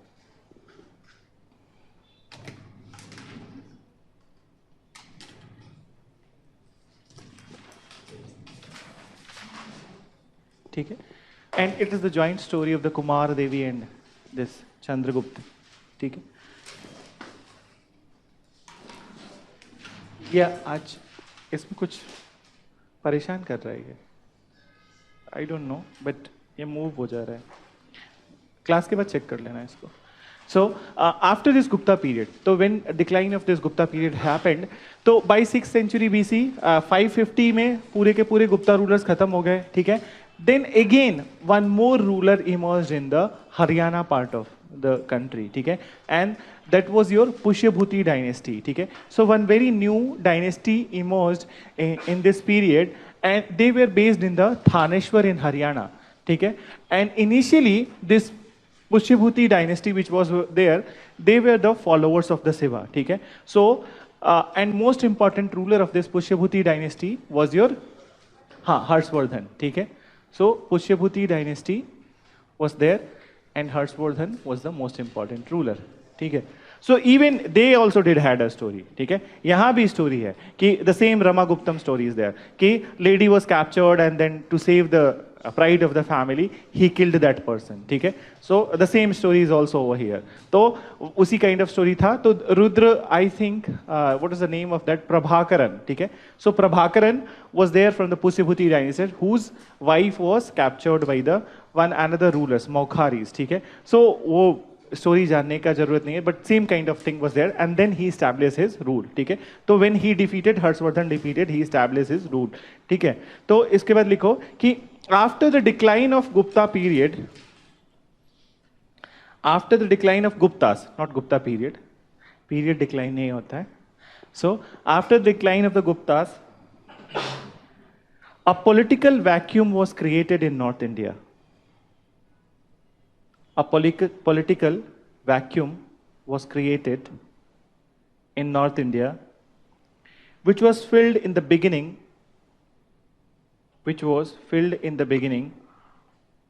of 7th century AD, which was filled in the beginning of 7th century AD by Harshvardhan. By Harshvardhan.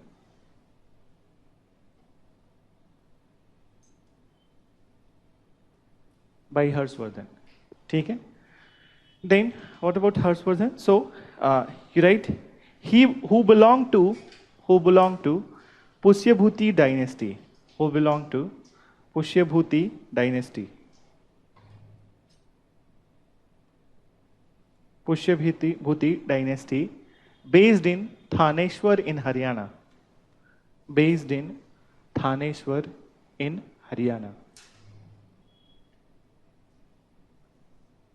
Based in Thaneshwar in Haryana. ठीक है. So this was the dynasty. Then further, what about Harshvardhan?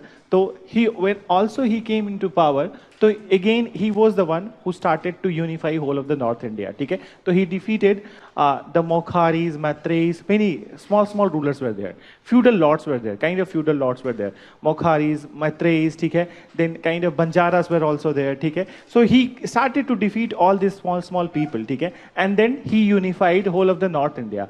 But when he was venturing towards the South Indian part, and at that point of time, over here, this area was under the Chalukya rulers. Okay?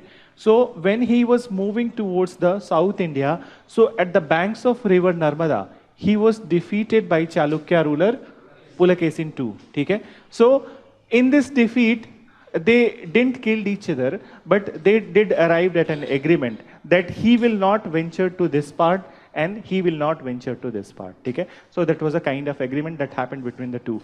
Then further, after that, this war, Huyen Sang came into his, particularly in his court. So this Huyen Sang, when he came into his court, so many interesting things happened in the his court. So what was that? Kuch pata hai? He accepted Buddhism. Okay? The very first thing is that though he was follower of a seva, he accepted Buddhism. Okay? And then further he was influenced by the Huyen Sang. And under the influence of the Huyen Sang, he conducted 2 Buddhist assemblies. Okay? But these Buddhist assemblies were not purely in the Buddhist. In this Buddhist assembly, Hindus and Jainas were also invited. Okay? So they were also invited, but the purpose of the assembly that they should get converted to the Buddhism. Okay? और उस चक्कर में क्या हुआ कि दोनों assembly में, that was Prayag and Kannauj. ठीक है? 2 places this assembly happened. और first assembly went for the 23 days. तो first 10 days were quite okay. और उसके बाद दिन बाकी के एक हफ्ते में वो जूते चप्पल चले, आग लगा दिया पांडाल में. ठीक है? तो हर्षवर्धन को वहां से भागना पड़ा. This Hindus and Jainas. So they were so notorious that पूरे पांडाल में आग लगा दिया. ठीक है? So there were some gifts which were to be given to these people. So उसको भी पूरा आग लगा के ये लोग खत्म हो गए. ठीक है? So Huyen Sang was very sorry for that. ठीक है? So he said that कि अब अगला जो करेंगे उसमें नहीं होगा. ठीक है? So in the next assembly which happened in the Prayag, so in this assembly there was no such kind of that thing, and the same people came, and in this assembly Harshvardhan donated all of his wealth to the people. ठीक है? He became a ascetic and he left his kingdom. Okay. So that is what written in the books. And Harshvardhan was not just a pious ruler, but he was also a very good writer. Okay. So he wrote 3 books also. Naganand, Ratnavali, and one more book is there. So 3 books he wrote. And then in his period, there was one famous Sanskrit writer, Banabhat. Okay, who wrote this Harshcharit. Okay. And in this book, this all events are written he left his kingdom and donated everything. Okay? Just like the today's paper prince of this Saudi Arabia. He donated only $3.5 billion. Did you went through the news? So he has an investment. And what is the statement of the Trump? Dopey prince. Okay? Did you saw that? Oh, that's why I say Times of India is the best paper. This UPSC preparation that keeps you away from the Times of India. Okay? जल्दी से clear करो, times of India पढ़ना start करो. ठीक है? So every kind of information is there. So he was the court poet of this Harshcharit, and he wrote this. Banbhat was the court poet, and he wrote this Harshcharit. ठीक है? So this was about him. Then लिखो. And what is the name of the book which Huyen Sang wrote? Siyuki, that you say. ठीक है? So Siyuki. Then एक और बाणभट्ट का एक और क्रिएशन बता दो, अगर जो उधर नहीं लिखा है हम लोगों ने लैंग्वेज लिटरेचर में. कादम्बरी. ठीक है? तो he wrote Harshacharita and Kadambari. 2 books were there. सो इसको लिख लेंगे अभी. बुक्स पूछा है जब से, मतलब बुक्स पूछता है every 4 and 5 year they used to ask one book कि what is the particular theme of the same. ठीक है? तो लिखो, इसको आगे लिखो कि क्या लिखा था. What was the last thing? Pushyabhuti dynasty. ठीक है? Then you write Harshvardhan unified. Harshvardhan unified the whole of North India. Unified the whole of North India.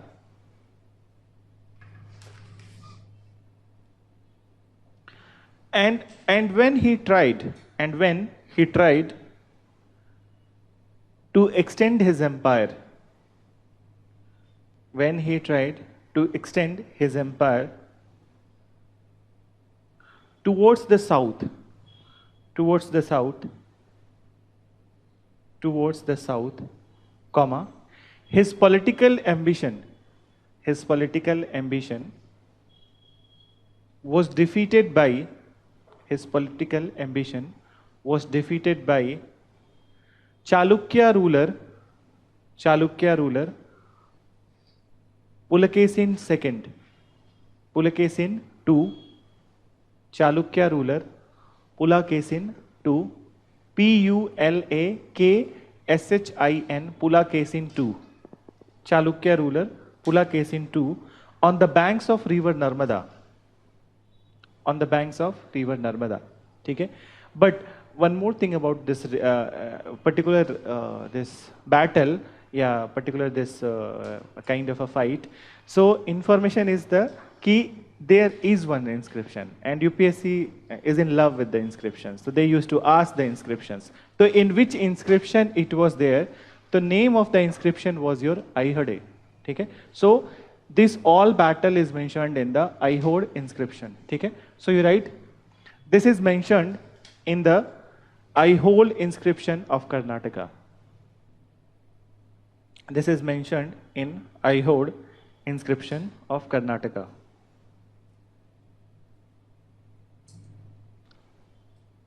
Okay? Then you write, Harshvardhan in his initial years,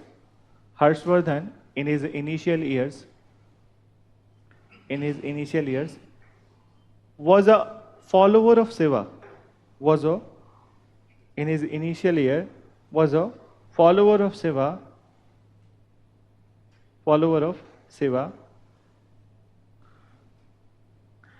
but under the influence of Buddhist monk,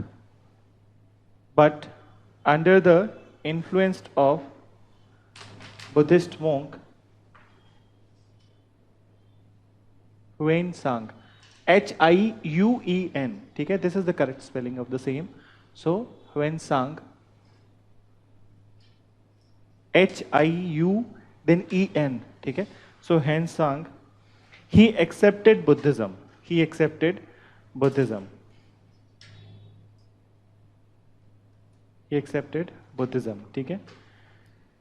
Then you write,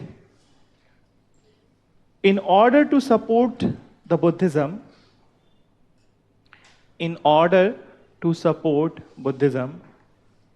he convened two Buddhist councils. At Prayag and Kannauj. Okay? At Prayag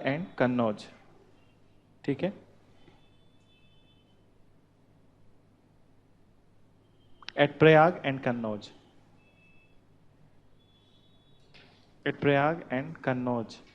Okay? And which version of Buddhism was discussed in this particular assembly? Mahayana. Okay? So this was the one thing. So for many days, you write, the principles of Mahayana Buddhism was discussed in this assembly.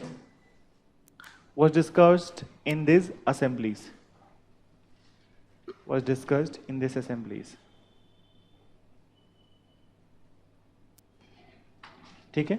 Then you write, after these assemblies were over, Harshvardhan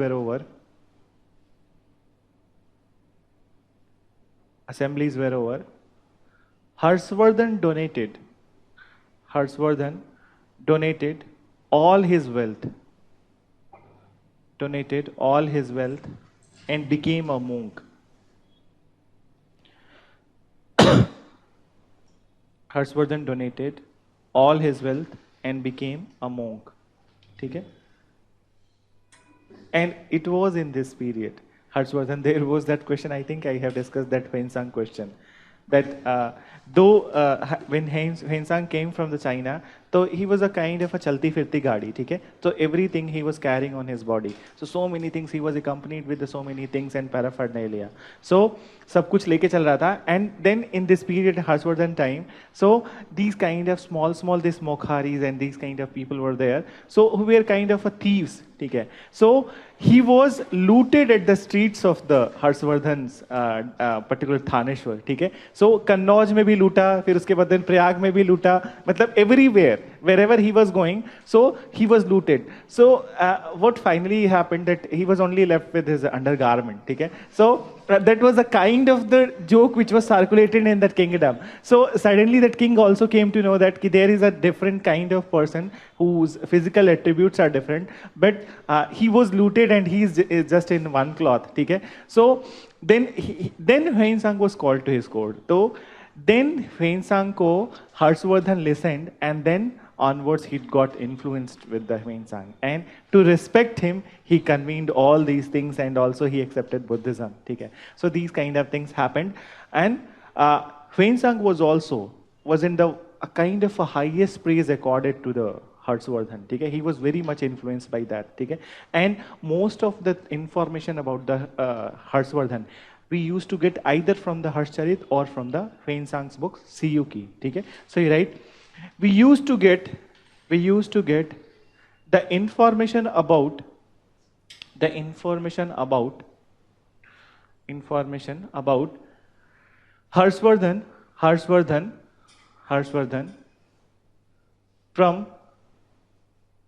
from Huayin Sang's account, Siyuki and Harshcharit of Banabhat. Siyuki and Harshcharit of Banabhat. ठीक है? Then एक और information लिख लेना कि about the 3 books that was written by the Harshvardhan. ठीक है? So Banabhat. ठीक है? Then you write, Harshvardhan himself was an accomplished writer. Harshvardhan himself was an accomplished writer. Harshvardhan himself was an accomplished writer, and he wrote 3 books. He wrote 3 books,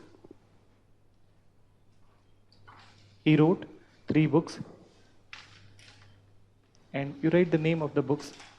So first book is your Priyadarsika.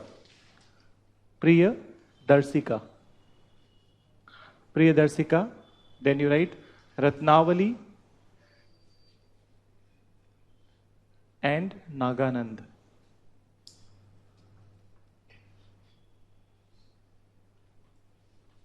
Priyadarsika, Ratnavali and Naganand.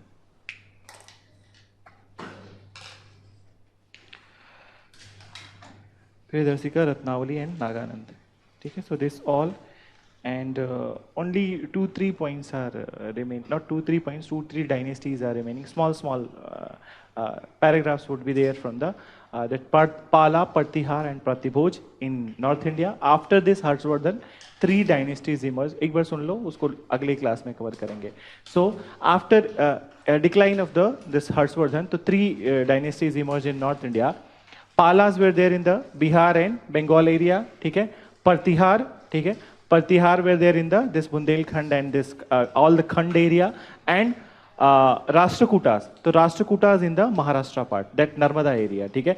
And then in South India, Chalukyas, Pallavas and these Cholas were there, ठीक है? So we will talk about the Cholas, ठीक है? कि and Cholas are considered, as far as the history is concerned, so they are considered in the early medieval period, ठीक है? But architecture में they are considered under the ancient period, ठीक है?